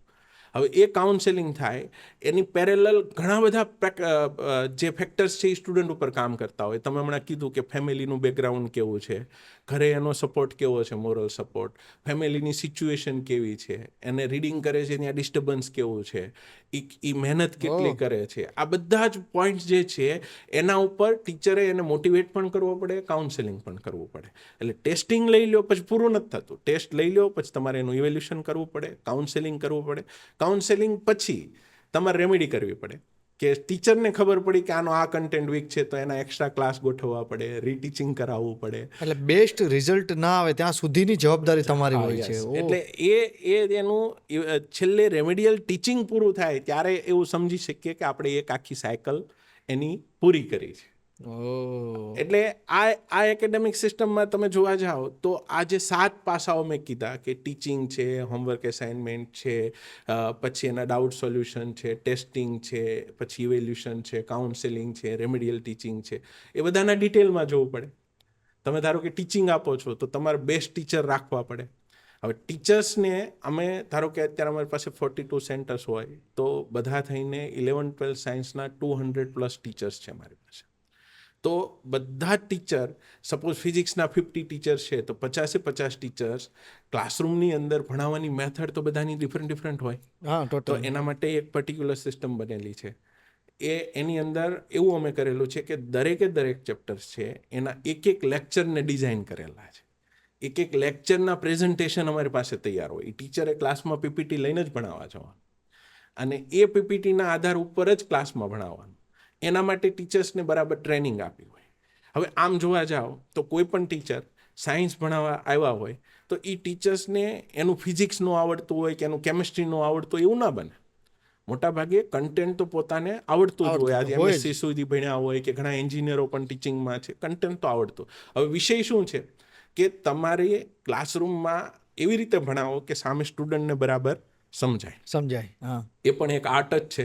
ટીચિંગ એક આર્ટ જ છે. તો એ કેવી રીતે ઇફેક્ટિવલી સ્ટુડન્ટને ભણાવી શકે એના માટેની આખી સપોર્ટિવ સિસ્ટમ એમને આપેલી હોય. એ ક્લાસરૂમની અંદર પીપીટી અમે આપી હોય, એમાં અમુક જે સપોર્ટિંગ જોઈતા હોય, અમુક વિડીયોઝ છે કે કોઈક એનિમેશન્સ છે, આવી બધી વસ્તુઓ એ પીપીટીની અંદર અવેલેબલ હોય. તો એ પ્રમાણે જઈને ક્લાસમાં ભણાવે. ઇવન ક્લાસરૂમમાં લેક્ચર કેમ લેવો એની સમયાંતરે એને ટ્રેનિંગ સતત ચાલતી હોય. એના બેઝ ઉપર એ ભણાવતા. કારણ કે લેક્ચર કેમ લેવો એની ટ્રેનિંગ સતત શું કામ આપવી પડે કે દરેક ચેપ્ટર્સ, દરેક સબ્જેક્ટ એમાં ભણાવવાની મેથોડોલોજી ડિફરન્ટ હોય. તો એ બધી જ વસ્તુ ટીચર્સને તમારે ટ્રેન કરવા પડે. એટલે વેલ ટ્રેન ટીચર્સ, આખી એના જે લેક્ચર સિસ્ટમ છે એને વેલ પ્લાન કરેલી. અમારે પહેલે દિવસે 11th વાળો સ્ટુડન્ટ આવે એટલે ફિક્સ હોય કે એનું 12th કયા દિવસે પૂરું થશે. કારણ કે 2 વર્ષના બધા જ લેક્ચર પ્લાન છે. ઓકે. અત્યારે ફિક્સ જ હોય કે ફિઝિક્સના 270 લેક્ચર છે કે 272 લેક્ચર છે ત્યારે એનું 11-12 પૂરું થશે. તો બાકીનું પ્લાનિંગ તો તમે કરી જ શકવાના. 270 લેક્ચર ક્યારે પૂરા થશે એ દિવસ એનો સિલેબસ એન્ડ થશે. એટલે આ રીતે બધા જ સબ્જેક્ટને અમે ઓર્ગેનાઇઝ કર્યા. ઇવન એ ભણાવવાનું તો ઓર્ગેનાઇઝ છે જ, સાથે સાથે એને હોમવર્ક શું આપવું એ પણ એમાં ફિક્સ જ હોય કે આજના લેક્ચરનું હોમવર્ક આ છે, આજના લેક્ચરનું એસાઇનમેન્ટ આ છે. એ શીટ ટીચરને પહોંચી જ ગઈ હોય, એ સ્ટુડન્ટને એને આપવાની હોય. એના બેઝડ આખું સ્ટડી મટીરિયલ પ્રિપેર કર્યું. બુક્સ અમારી છે, એ બુક્સ જ સ્ટુડન્ટને ક્લાસમાં ભણવાની. એમાં JEE, નીટ, મેઇન્સ, એડવાન્સ આ બધી જ વસ્તુ એમાં કવરઅપ થાય એવા પ્રકારનું આખું રિસર્ચ સ્ટડી મટીરિયલ અમારું બનેલું હોય. એ પણ અમે જ અહીંથી સેન્ટ્રલી એમને પ્રોવાઈડ કરતા હોઈએ. પછી સ્ટુડન્ટને જરૂરિયાત ઊભી થાય તો અમે અમુક ઓનલાઈન ટીચિંગનો પણ એને સપોર્ટ આપેલો છે કે એમાં અમારા એક્સપર્ટ ટીચરો જે હોય એના લેક્ચર છે એ રેકોર્ડેડ લોડેડ હોય. ક્યારેક એની જરૂર પડી હોય તો એ પર્ટિક્યુલર લેક્ચર જોઈને એમાંથી એ ભણી શકે. એવી જ રીતે અમે ઓનલાઈન ડાઉટ સોલ્યુશન પણ એમને પ્રોવાઈડ કરેલું છે. સ્ટુડન્ટ ઘરે તૈયારી કરે છે અને એને ડાઉટ્સ ક્રિએટ થયો તો એનો સ્ક્રીનશોટ લઈને અપલોડ કરશે એટલે કોઈ ટીચર્સ જે અવેલેબલ હશે એને રિવર્ટ બેક કરશે. એટલે આખું ટીચિંગ છે ને 360 ડિગ્રી બધી જગ્યાએ કવર કરેલું છે અને બધા જ સેન્ટર ઉપર આ જ મેથડથી ચાલે. અને ડેઇલી એને એનું રિપોર્ટિંગ કરવાનું હોય, જે અમારી ફોલોઅપ સિસ્ટમ હોય. એમાં આ ટીચરે ક્લાસમાં શું ભણાવ્યું છે, કેટલું ભણાવ્યું છે, શું હોમવર્ક આપ્યું છે, એ ડેટા અપલોડ થતો હોય. ઇવન દરેક ક્લાસરૂમ છે એ ત્યાં સેન્ટ્રલ ઓફિસે CCTVથી ઓબ્ઝર્વ થતા હોય. એ ક્લાસરૂમમાં ટીચર્સ જે ભણાવે છે એના બધા લેક્ચર રેકોર્ડ થતા હોય. એટલે જે એક્સપર્ટ ટીચર હોય એ રેન્ડમલી જોતા હોય, કંઈક એને અપગ્રેડ કરવાની જરૂરિયાત લાગે તો એને અપગ્રેડ કરવાની પણ કોશિશ કરતા હોય. એટલે આવી આખી ટીચિંગ મેથોડોલોજી છે એ ડેવલપ કરેલી છે અમે. વાહ. કારણ કે મેજર તો એ જ છે, ટીચિંગ જ છે. ટીચિંગ જો સારામાં સારું હશે તો બાકીની ફોલોઅપ સિસ્ટમ છે એ તો મેનેજમેન્ટ છે, એ તો ગમે તેટલા સેન્ટર હશે એ કરી શકવાના. એટલે એવા પ્રકારની આખી મેનેજમેન્ટ સિસ્ટમ બનાવી છે કે બધા જ સેન્ટર ઉપર એક જ સરખું ચાલે, એક જ સરખું ભણાવે, એક જ સરખું કન્ટેન્ટ જાય અને એક જ વે ફોરવર્ડથી જતું હોય, જેથી કરીને એ ડેપ્થ સુધી સ્ટુડન્ટ અને ટીચર બંને પહોંચી શકે. તો તમારી જે આ એડ્યુકેશન સિસ્ટમ છે આખી, એ વિદ્યાર્થીઓને કેવી રીતે મદદરૂપ થાય છે? વિદ્યાર્થીઓને એટલા માટે મદદરૂપ થાય કે જે અમારો બેઝ છે એ જ અમે એ સિસ્ટમથી બનાવ્યો છે કે સ્ટુડન્ટ છે એમને એવા પ્રકારનું શેડ્યુલ આપેલું છે કે ટીચરે આ ભણાવ્યું એ પછી મેં તમને આખી સાયકલ કીધી, એની અંદરથી સ્ટુડન્ટ પાસ થશે એટલે એના બેઝ એની પ્રિપરેશનની મેથડ, ક્યારે તૈયાર કરવું, ડે ટુ ડેનું કામ ડે ટુ ડે જ કરવું પડે, આજે જ તૈયારી કરવી પડે, આ બધી જ વસ્તુઓ એની અંદર આવી જાય. એટલે સ્ટુડન્ટ છે એ જો સિસ્ટમની અંદર એન્ટર થઈ જાય તો આપોઆપ એમાં ને એમાં આગળ વધતો જવાનો. એને પોતાનું મગજ નથી વાપરવાનું કે આજ મારે શું કરવાનું, એ ત્યાંથી આવી જ ગયું હોય કે આજે આ કરવાનું. ઓલરેડી બધું રેડી જ રેડી જ. તો તમને એવું લાગે છે કે તમારું જે કોચિંગ સેન્ટર છે તેના શિક્ષકો અને બીજા બધા શિક્ષકોમાં શું ફર્ક છે? અમારું કોચિંગ સેન્ટર અને બીજા જે ટીચર્સ છે એમાં આમ જોવા જઈએ તો ડિફરન્ટ એવું કશું નથી. જે મેઇન ફરક છે એ એવા પ્રકારનો છે કે અમારી જે આખી એકેડેમિક સિસ્ટમ અમે જે ડેવલપ કરી છે એની અંદર રહી અને જે ટીચર્સ કામ કરે છે એને અમારું સમયાંતરે ટ્રેનિંગ, જે ક્વેશ્ચનો સુધી ડેપ્થમાં લઈ જવા છે એનું આખું એને સાહિત્ય જે અમે આપીએ છીએ, આ બધું જ જે કવર કરી અને ટીચર જે ક્લાસરૂમની અંદર ભણાવે છે એ વસ્તુ છે ને એ અગત્યની છે. જો અત્યારે 11-12 સાયન્સ પછી સ્ટુડન્ટને JEE નીટની એક્ઝામ, કોમ્પિટિટિવ એક્ઝામ આપવાની છે, એ પર્સપેક્ટિવથી કેટલું કામ થઈ શકે છે એ અગત્યનું છે. ટીચર છે એને ક્લાસરૂમની અંદર શક્તિ પ્રદર્શન નથી કરવાનું હતું, ટીચર્સને કેટલું આવડે છે એ નથી દેખાડવાનું હતું. ટીચર્સ સ્ટુડન્ટને જે એની કોમ્પિટિટિવ એક્ઝામ આપવાની છે એની આસપાસ રાખીને એને કેટલો પ્રિપેર કરાવી દે છે એ અગત્યનું છે. એટલે અમે એમાં બાંધીએ છીએ ટીચરને કે તમે ટીચર્સ, તમને ઘણું બધું આવડે છે, તમે ઘણું બધું જાણો છો, પણ સ્ટુડન્ટને જે રિક્વાયરમેન્ટ છે એમાં તમે બેસ્ટ કામ કરાવો અને એના માટે અમે ટ્રેન કરીએ છીએ. એ મેઇન ફરક છે. તમારી સ્કૂલની વાત કરીએ, ત્યાં JEE અને નીટની એક્ઝામનું આવું સારું રિઝલ્ટ આવે છે, તો આ રિઝલ્ટ આવવા પાછળનું મેઇન કારણ શું? મેઇન રીઝન એ છે કે એક તો જે આગળ સિસ્ટમની મેં તમને વાત કરી એ સિસ્ટમને ફોલો કરે, સાથે સાથે અમે એકેડેમિકની અંદર એટલા રિસર્ચ સુધી ગયા હોય કે નીટની અંદર સ્ટુડન્ટને કેટલો કન્ટેન્ટ રિક્વાયરમેન્ટ છે, એ કન્ટેન્ટ બરાબર રીતે એનો કવર થાય. JEE શું રિક્વાયરમેન્ટ છે એ બરાબર. જો આમાં એવું છે કે સ્ટુડન્ટ બોર્ડની એક્ઝામ આપે, ગુજકેટ આપે, નીટ આપે, JEE મેઇન્સ આપે, JEE એડવાન્સ આપે, બધાનો સિલેબસ સરખો જ છે, સિલેબસ બધાનો સરખો છે, પણ એક્ઝામની ટફનેસ અલગ અલગ છે. બોર્ડની એક્ઝામ આપે તો એમાં આપણે જોઈએ કે 80-90% સ્ટુડન્ટ પાસ થાય છે. ગુજકેટની એક્ઝામ આપે તો એની અંદર તો પાસિંગ નોન પાસિંગનો વિષય જ નથી, મોટાભાગના બધા સ્ટુડન્ટ નીકળી જાય છે. કેમ નીટની એક્ઝામ આપે તો 4% સ્ટુડન્ટ જ સિલેક્ટ થાય છે. JEE મેઇન્સની આપે તો એની અંદરથી 25,000 સ્ટુડન્ટ NITમાં એડમિશન લેતા હોય તો આમ રેશિયો જોવા જાઓ તો એ 2%નો છે. અને IIT જે જૂની IITઓ છે એની 8,000 સીટ છે તો એમાં 0.5%નો રેશિયો છે. તો બોર્ડની એક્ઝામમાં 90% રિઝલ્ટ, ગુજકેટની અંદર બધા પાસ થાય, ઓલામાં નીટમાં 4% સ્ટુડન્ટ પાસ થાય, JEE મેઇન્સ એડવાન્સની અંદર 2%, 0.5%. તો એના બેઝ તમને ખ્યાલ આવતો હશે કે એક્ઝામની પેટર્ન જુદી છે બધી જગ્યાએ, સિલેબસ સેમ છે, એક્ઝામની પેટર્ન ડિફરન્ટ છે, એના કોમ્પિટિશનમાં જવાનું છે. તો હવે આમાં સ્ટુડન્ટને એમ પ્રિપેર કરવા પડે કે આ એક્ઝામ માટે થઈને તમે કેમ તૈયાર થાઓ છો. તમને કન્ટેન્ટ જે સિલેબસ જે ભણાવ્યો છે એ તો ઓકે, પણ ત્યાં ક્વેશ્ચન સોલ્વ કરવાની તમારું લોજિક અને તમારી કેપેસિટી કેટલી બિલ્ડઅપ થાય છે એના બેઝ પ્રિપેરેશન હોય. તો એના કારણોસર સ્ટુડન્ટને અમે એવી રીતે આખા ઓર્ગેનાઇઝ કરીને તૈયાર કરીએ કે જેથી કરીને આમાં બેસ્ટ આઉટકમ લાવી શકે. સપોઝ આ વર્ષે મારી પાસે 1200-1300 સ્ટુડન્ટ હતા નીટના, તો એમાંથી 612 સ્ટુડન્ટ MBBSમાં ગયા, એટલે ઓલમોસ્ટ 45% રિઝલ્ટ છે એની અંદર અમે આપ્યું. JEE અંદર અમારી પાસે 29 સ્ટુડન્ટ પ્રિપેર કરતા હતા, એમાંથી 21 સ્ટુડન્ટ IIT માટે ક્વોલિફાઈડ થઈ ગયા. તો આ બધું થવા પાછળનું કારણ શું છે કે અમે એક પર્ટિક્યુલર સિસ્ટમની અંદર સ્ટુડન્ટને બાંધ્યા છે અને એની અંદર રહીને કામ કરે છે, અને સિસ્ટમ એના બેઝ ડેવલપ કરેલી છે કે જે એક્ઝામની રિક્વાયરમેન્ટ છે એટલા માટે થઈને સ્ટુડન્ટ છે એ ત્યાં સક્સેસ જાય છે. અને આ આખી પ્રોસિજર જે છે એ બધા જ સેન્ટર ઉપર સેમ ચાલે, એટલે બધી જગ્યાએ આઉટકમ આવે. મારે સાહેબ આજે બહુ બધા પ્રશ્ન તમને પૂછવાના છે, ઘણું બધું જાણી લેવું છે, તો કે તમે રેડી જ છો મને ખબર છે.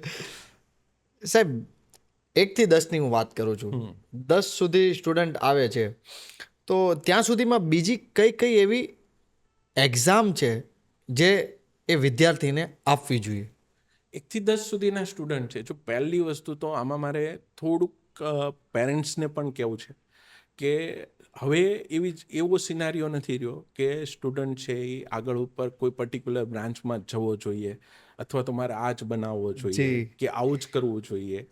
તમે એક્ઝામનું પૂછ્યું એટલે એના બેઝડ આ આન્સર છે કે પહેલાં તો તમે તમારા બાળકોને વિઝન આપો કે આજે 5th 6thની અંદર સ્ટુડન્ટ છે તો એને તમારે એ રીતે તૈયાર કરવો જોઈએ કે તારા માટે કારકિર્દીના આવા ઓપ્શન્સ અવેલેબલ છે માર્કેટની અંદર, કે આગળ ઉપર તમે એન્જિનિયર થઈ શકો, ડૉક્ટર થઈ શકો. આ તો તમે જાણો જ છો, બધા છોકરાઓને એન્જિનિયર ડૉક્ટર વિશે ખબર જ હોય.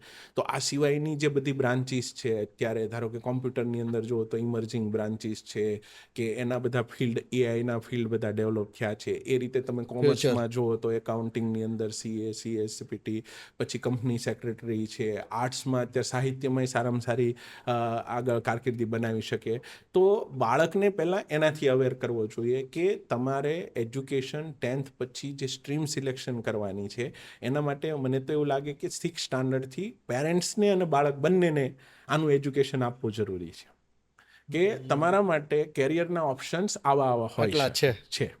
પછી એક્ઝામની વાત આવે કે જો સ્ટુડન્ટ એવું વિચારતો હોય કે ભાઈ મારે સાયન્સ બેઝ આગળ વધવું છે તો અલગ અલગ ઓલિમ્પિયાડ્સ આપી શકે, NTSCની એક્ઝામ્સ આપી શકે. આવી બધી કોમ્પિટિટિવ એક્ઝામો સેકન્ડરી લેવલે ચાલતી હોય છે, પ્રાઇમરી લેવલે ચાલતી હોય તો એ આપી શકે. હવે આજે ધારો કે કોઈ સ્ટુડન્ટ એવું વિચારતો હોય કે ભાઈ મારે સાહિત્ય બાજુ આગળ જવું છે, એ પણ કારકિર્દી ખરાબ નથી, તો એમાં જવું છે તો એને રિલેટેડ જે કોમ્પિટિશનો બધી ચાલતી હોય, અંદરો અંદર સ્કૂલોની સ્પર્ધાઓ ચાલતી હોય, નિબંધ લેખન છે, કલા કે મહાકુંભ. સ્ટોરી ટેલિંગ છે, કલા મહાકુંભ છે, તો એની અંદર જવું જોઈએ. કોઈક સ્ટુડન્ટ એમ વિચારે કે મારે સ્પોર્ટ્સમાં આગળ વધવું છે, તો ખેલ ખેલ મહાકુંભ મહાકુંભ. છે, 100% કે સાહેબ. અલગ અલગ શહેરની અંદર જે સ્પોર્ટ્સને રિલેટેડ એક્ટિવિટી હોય એની અંદર જવું જોઈએ. જો સ્પોર્ટ્સ છે ને એ બે રીતે અલગ અલગ છે. એક તમે કારકિર્દીના ઓપ્શન તરીકે ચૂઝ કરો, બીજું કે તમે ફિઝિકલી એક્સરસાઇઝ માટે થઈને તમે સિલેક્ટ કરતા હો. ફિઝિકલી એક્સરસાઇઝ વાળું બધાય કરવું જોઈએ, પણ જો તમે એની અંદર કેરિયર ડેવલપ કરવા માંગતા હો તો તમારે એ ડાયરેક્શનની અંદર આગળ વધવું જોઈએ. Proper guidelines સાથે. એટલે કોઈક સ્ટુડન્ટ એનટીએસસીની એક્ઝામ આપે એટલે મારા બાળકને અપાઈ દેવી, કોઈક સ્ટુડન્ટ ઓલિમ્પિયાડની આપે એટલે મારા બાળકને અપાઈ દેવી, એવું કરવાને બદલે એક ગોલ પ્રાઇમરી સેટ કરો. અને તમે એક બીજા સ્ટુડન્ટને જોઈને તમારા બાળક ઉપર જો આ બધું ઇસ્તેમાલ કર્યો, કેમ કે એની પરિસ્થિતિ અલગ છે ને આ બાળકની આપણી પરિસ્થિતિ અલગ છે. અને પેરેન્ટ્સે પણ એ બેઝ કમ્પેરિઝન ન કરવી જોઈએ કે પેલાને આટલા માર્ક્સ આવે છે, તારે આટલા આવે છે, ઓલો બાળક આ કરે છે, હા. તું આ કરે છે. દરેક બાળકની અંદર એક યુનિક આવડત છે. સ્કિલ હોય છે, 100%, અને 100%. એના બેઝ જો તમે એને ઓપોર્ચ્યુનિટી આપો તો એની અંદર એ આઉટકમ છે એ ઘણી વખત વધારે સારું લઈ આવતા હોય છે. એટલે 1 થી 10ની અંદર તો બધાના જે ક્રાઇટેરિયા છે એ થોડા ડિફરન્ટ છે. પ્રાઇમરીમાં તો મને એવું લાગે કે સ્ટુડન્ટને હોલિસ્ટિક ડેવલપમેન્ટ બાજુ જ લઈ જવા જોઈએ. રમે, પછી જે ક્લાસરૂમની અંદર સ્ટોરી ટેલિંગથી ભણે, ત્યારથી એટલા બધા ગંભીર નહીં બનાવી દેવા જોઈએ કે સ્ટુડન્ટને સવારથી સ્કૂલમાં એક ધારું કામ કરાવ્યા કરે, પછી ઘરે આવે ત્યારે એને મમ્મી સાથે બેસીને 2 કલાક ભણાવે, પછી પાછા ટ્યુશનમાં મોકલે. એ જેટલું કરી શકે છે એટલું ઇનફ છે, અને જેટલું પહોંચી શકે. હા, નાના બાળકો માટે દરેક પેરેન્ટ્સે ખાસ એ જોવું જોઈએ કે એને સોસાયટીની અંદર રમવા મોકલવા જોઈએ, શેરીમાં રમવા, અથવા જો ત્યાં બાળકો ન હોય તો ગ્રાઉન્ડ ઉપર તમે ક્યાંક રમવા મોકલો. એટલીસ્ટ 1-1.5 કલાકની એને ફિઝિકલ સ્પોર્ટ્સ એક્ટિવિટી આવી થવી જોઈએ. એનાથી એવું નથી કે એની ફિઝિકલ જે સિસ્ટમ છે એ ડેવલપ થાય. એ 5 બાળકોની વચ્ચે રમશે તો એનામાં સ્પોર્ટ્સમેનશિપ આવશે, મેન્ટલી પણ કેટલું Yes. બિલ્ડઅપ થશે. અને સાથે સાથે અત્યારના બાળકો જે ઇન્ટ્રોવર્ટ થવા માંડ્યા છે, 2 બાળકો બેઠા હોય, બાજુવાળાને ઓળખતાય ન હોય, વાતય ન કરતા હોય, એમાંથી બહાર આવશે. ટીમ વર્ક કેમ કરવું એની અંદર આગળ વધી શકશે. તો આ બધા એજ્યુકેશન જ છે, એજ્યુકેશનનો પાર્ટ જ છે. એટલે થોડી આવી બધી એક્ટિવિટી કરે, ભલે 1-2 કલાક ભણે તે, બાકીની બધી જે અમુક ડ્રોઈંગની એક્ટિવિટી છે જેમાં સ્ટુડન્ટને ઇન્ટરેસ્ટ હા, હોય, એમને ઇન્ટરેસ્ટ છે. એવી બધી એક્ટિવિટી સાથે પ્રાઇમરી એજ્યુકેશન છે એ સ્ટુડન્ટને આપવું જોઈએ. ત્યાં આગળ સ્ટ્રેસ આપવાનું કામ આપણે પેરેન્ટ્સે પણ નહીં કરવું જોઈએ. નહીં કરવું જોઈએ. 100% વાત સાચી. આપણે સાહેબ વિદ્યાર્થીની વાત કરીએ છીએ, આપણે વાત કરીએ શિક્ષકોની, તો મારે જવું છે કે તમે તમારી જે સ્કૂલનો ને જે કોન્સેપ્ટ આખો હતો ડે સ્કૂલનો, તો એ કોન્સેપ્ટ પછી વિદ્યાર્થીઓના વાલીઓનો શું રિસ્પોન્સ હતો? હવે વાલીઓ અને વિદ્યાર્થીના રિસ્પોન્સ તો રિઝલ્ટ બેઝ હોય. યસ. રિઝલ્ટ તમારું સારું આવ્યું એટલે સ્વાભાવિક છે કે સિસ્ટમ એક્સેપ્ટ થવાની જ છે. જી.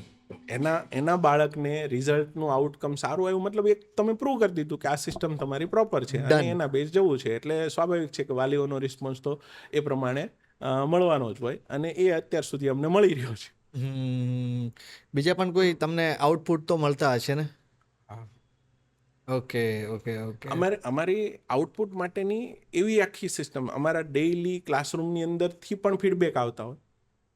દરેક ક્લાસરૂમમાં ફીડબેક સિસ્ટમ ચાલતી હોય કે આખી અમારી જે સિસ્ટમ છે એમાં તમારે સજેશન આપો. ઓકે, એ પણ તમે એક આ સિસ્ટમનો પાર્ટ છે.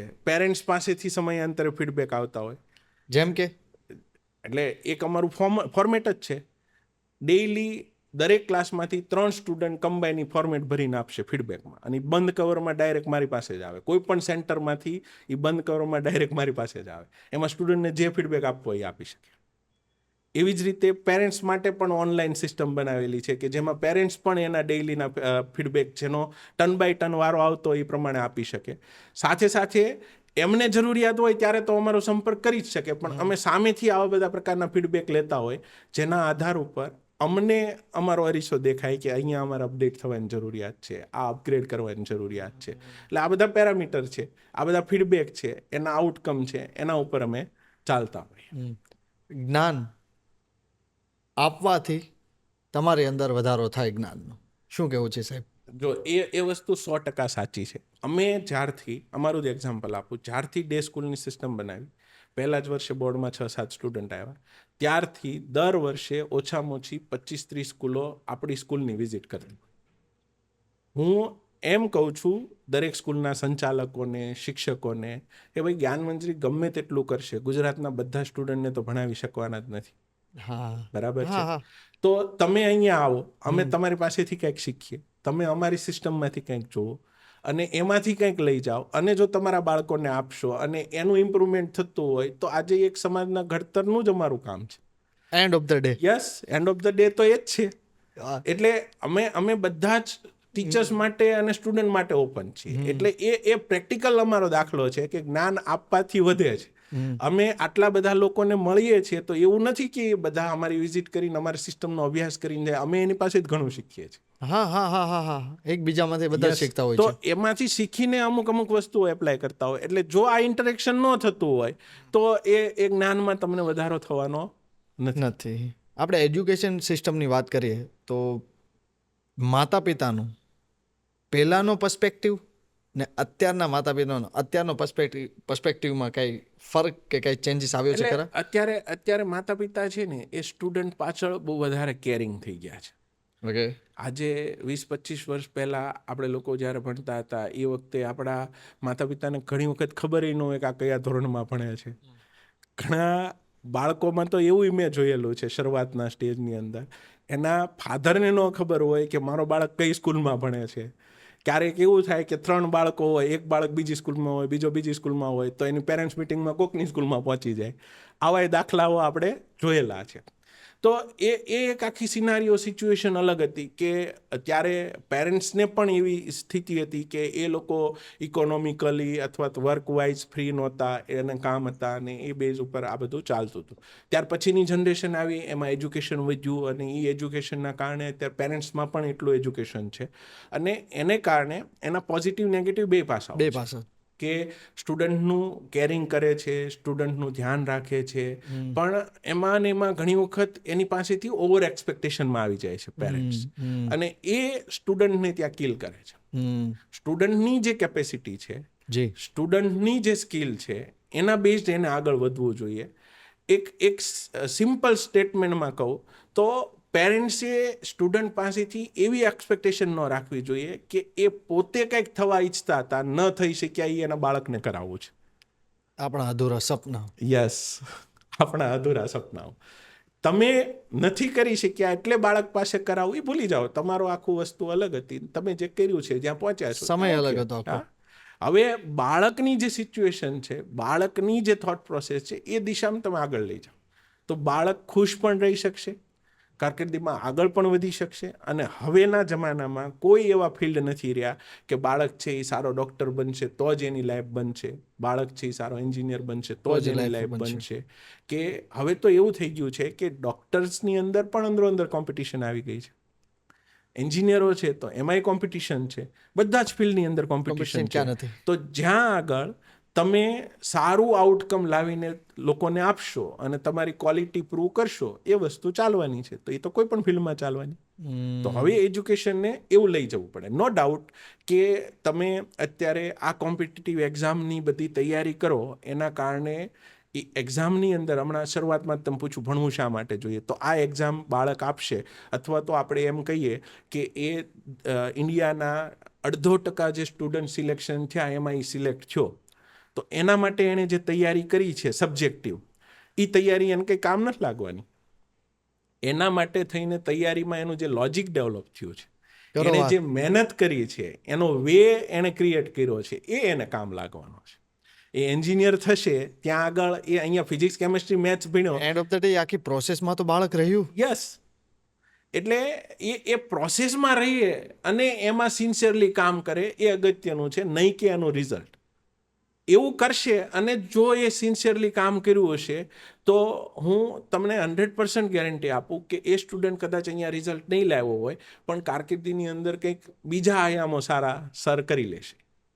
કારણ કે એને અહીંયા સિન્સિયરલી કામ કરીને મહેનત કરી છે, એ ક્યારેય એનામાંથી જવાની નથી. હા, અંદર છે. અંદર છે.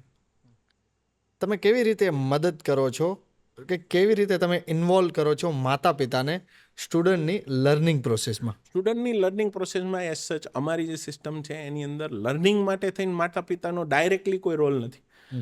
અમે માતા પિતાને એટલું કહીએ છીએ કે તમે સ્ટુડન્ટને એક મોરલ સપોર્ટ આપો. આજે ધારો કે 11-12નું બાળક હોય તો દિવસમાં 15-16 કલાક કામ કરે છે. હવે નોર્મલ જે પીપલ વર્ક કરતા હોય એ ઘણી વખત આટલું બધું હાર્ડવર્ક નથી કરતા હોતા અને થ્રુ આઉટ 2 યર કામ કરવાનું, સાથે મેન્ટલી સ્ટ્રેસ સાથેનું કામ કરવાનું. હવે એક માર્કેટમાં સવાલ એવો ચાલતો હોય કે આ ઉંમરે બાળકોને સ્ટ્રેસ આપવું જોઈએ કે ન આપવું જોઈએ. બીજું વસ્તુ એ થાય કે અમારે ત્યાં તમે બાળકને સ્ટ્રેસ આપ્યા વગર અમે ભણાવીએ છીએ, હસતા હસતા ભણાવીએ છીએ, રમતા રમતા ભણાવી દઈએ છીએ. તો આ બધી વસ્તુઓ ખાલી બોલવાની છે. જે રીતની કોમ્પિટિશન છે, મેં અગાઉ વાત કરી એ પ્રમાણે, તમારે 15 લાખમાંથી 8,000માં આવવું છે તો તમે વિધાઉટ સ્ટ્રેસ કેમ ના આવવાના? લેવું જ પડે. તમારે 25 લાખમાંથી 1 લાખ મેડિકલની સીટની અંદર તમારે સ્થાન બનાવવું છે તો તમે સ્ટ્રેસ વગર કેમ ના કરી શકવાના? આપણું કામ એ છે કે એ જેને સ્ટ્રેસ ક્રિએટ થાય છે એને કેમ કરીને મિનિમાઇઝ કરીએ, કેમ કરીને એમાં એને સપોર્ટ કરીએ કે જેથી કરીને એની મેન્ટલ સ્ટેબિલિટી જળવાય રહે. અને આ જે સ્ટ્રેસ લઈ રહ્યા છે ને એ પણ એના એક જીવનનો ભાગ છે. આનાથી વધારે સ્ટ્રેસ ફ્યુચરમાં આવવાના છે ત્યારે એ સ્ટેબલ રહી શકશે. એના માટે થઈને અમે પેરેન્ટ્સને એવું કહીએ છીએ કે તમે એની જે ડેઇલી રૂટીનની જરૂરિયાત છે એ સમયે પૂરી કરવાનો સપોર્ટ કરો. બીજું કે સ્ટુડન્ટની સાથે તમે ઘરે આવ્યા પછી ખાલી માર્કની જ વાતો ન કરો, તમે બાકીની નોર્મલ ડિસ્કશનમાં કરો. કારણ કે જનરલી સાયન્સમાં ભણતા હોય એટલે માતા પિતાને શું હોય કે કેટલા માર્ક આવ્યા, ફિઝિક્સમાં શું આવ્યું, કેમિસ્ટ્રીમાં શું આવ્યું, અત્યારે શું એવરેજ ચાલે છે, પોતાની ફિલિંગ્સ આખી એક માર્ક સાથે જોડી દે છે.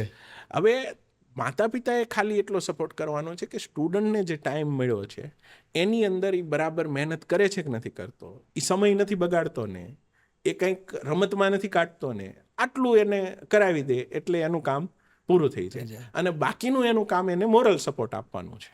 આ બે વસ્તુ જો પેરેન્ટ્સ એની સાથે રહે તો બાકીની એકેડેમિક સિસ્ટમ તો અહીંયા બનેલી જ છે. એમાં જો સ્ટુડન્ટ કામ કરશે તો આપોઆપ રિઝલ્ટ લાવશે. ઓફકોર્સ. સ્ટુડન્ટને ધારેલું રિઝલ્ટ અને સારું રિઝલ્ટ પ્રાપ્ત કરવા માટે કેવા પ્રકારનું પ્રેશર્સ લેવું જોઈએ અને કેવા પ્રકારનું પ્રેશર્સ ના લેવું જોઈએ? સ્ટુડન્ટે એઝ સચ તો પ્રેશર જેને આપણે કહી શકીએ એ આમ જોવા જઈએ તો લેવું જ ન જોઈએ. સ્ટુડન્ટે શું કરવાનું છે, તમે સ્ટુડન્ટને પોતાની જાતને વિચારીને વિચારો તો એમનું કામ શું છે કે 2 વર્ષ દરમિયાન એને જે કન્ટેન્ટ ભણાવવામાં આવે છે એ કન્ટેન્ટ ડે ટુ ડે બરાબર ભણે અને એને તૈયાર કરે. જો આજનું કામ આજે કરશે બાળક તો એને ક્યારેય તકલીફ થવાની થવાનો જ નથી. અને પ્લાનિંગ પણ એવું જ છે કે સ્ટુડન્ટને જે આજે ડિલિવર થયું છે એ આજના દિવસની અંદર કરી શકે એટલું જ ડિલિવર કર્યું હોય, એ પણ મેનેજમેન્ટ જ છે. જો એમાં એ બરાબર કરી લેશે તો એને ક્યારેય પ્રેશર આવવાનું નથી. આખી સિસ્ટમ એવી બનેલી હોય કે 2 વર્ષની અંદર જે સ્ટુડન્ટ શરૂઆતમાં ભણેલો કન્ટેન્ટ છે એ ઓછામાં ઓછો 15-20 વાર રિવાઇઝ કરશે 2 વર્ષ પૂરા થશે. એ પણ અમે પ્લાનિંગનો ભાગ જ બનાવેલો હોય.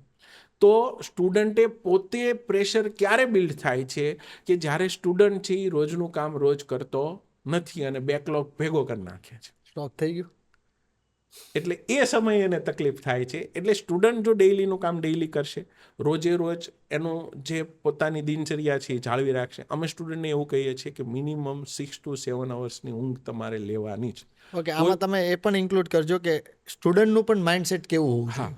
એટલે એમાં સ્ટુડન્ટે 6-7 કલાકની રેગ્યુલર ઊંઘ છે એ ક્યારેય નહીં પાડવી જોઈએ. આજ કામ વધારે છે તો ઉજાગરો કરી લઈએ એવું નહીં થવું જોઈએ. બીજું કે ક્યારેક એમ વિચારે કે આજ રાત્રે મોડે સુધી વાંચી લો, ક્યારેક એમ વિચારે કે આજ વહેલો જાગીને વાંચું, એવું નહીં. તમે રોજ 10-11 વાગે સૂઈ જાઓ છો તો સૂઈ જાઓ, સવારે 6 વાગે જાગો છો તો જાગો. એ જ લાઈફને જાળવી રાખો.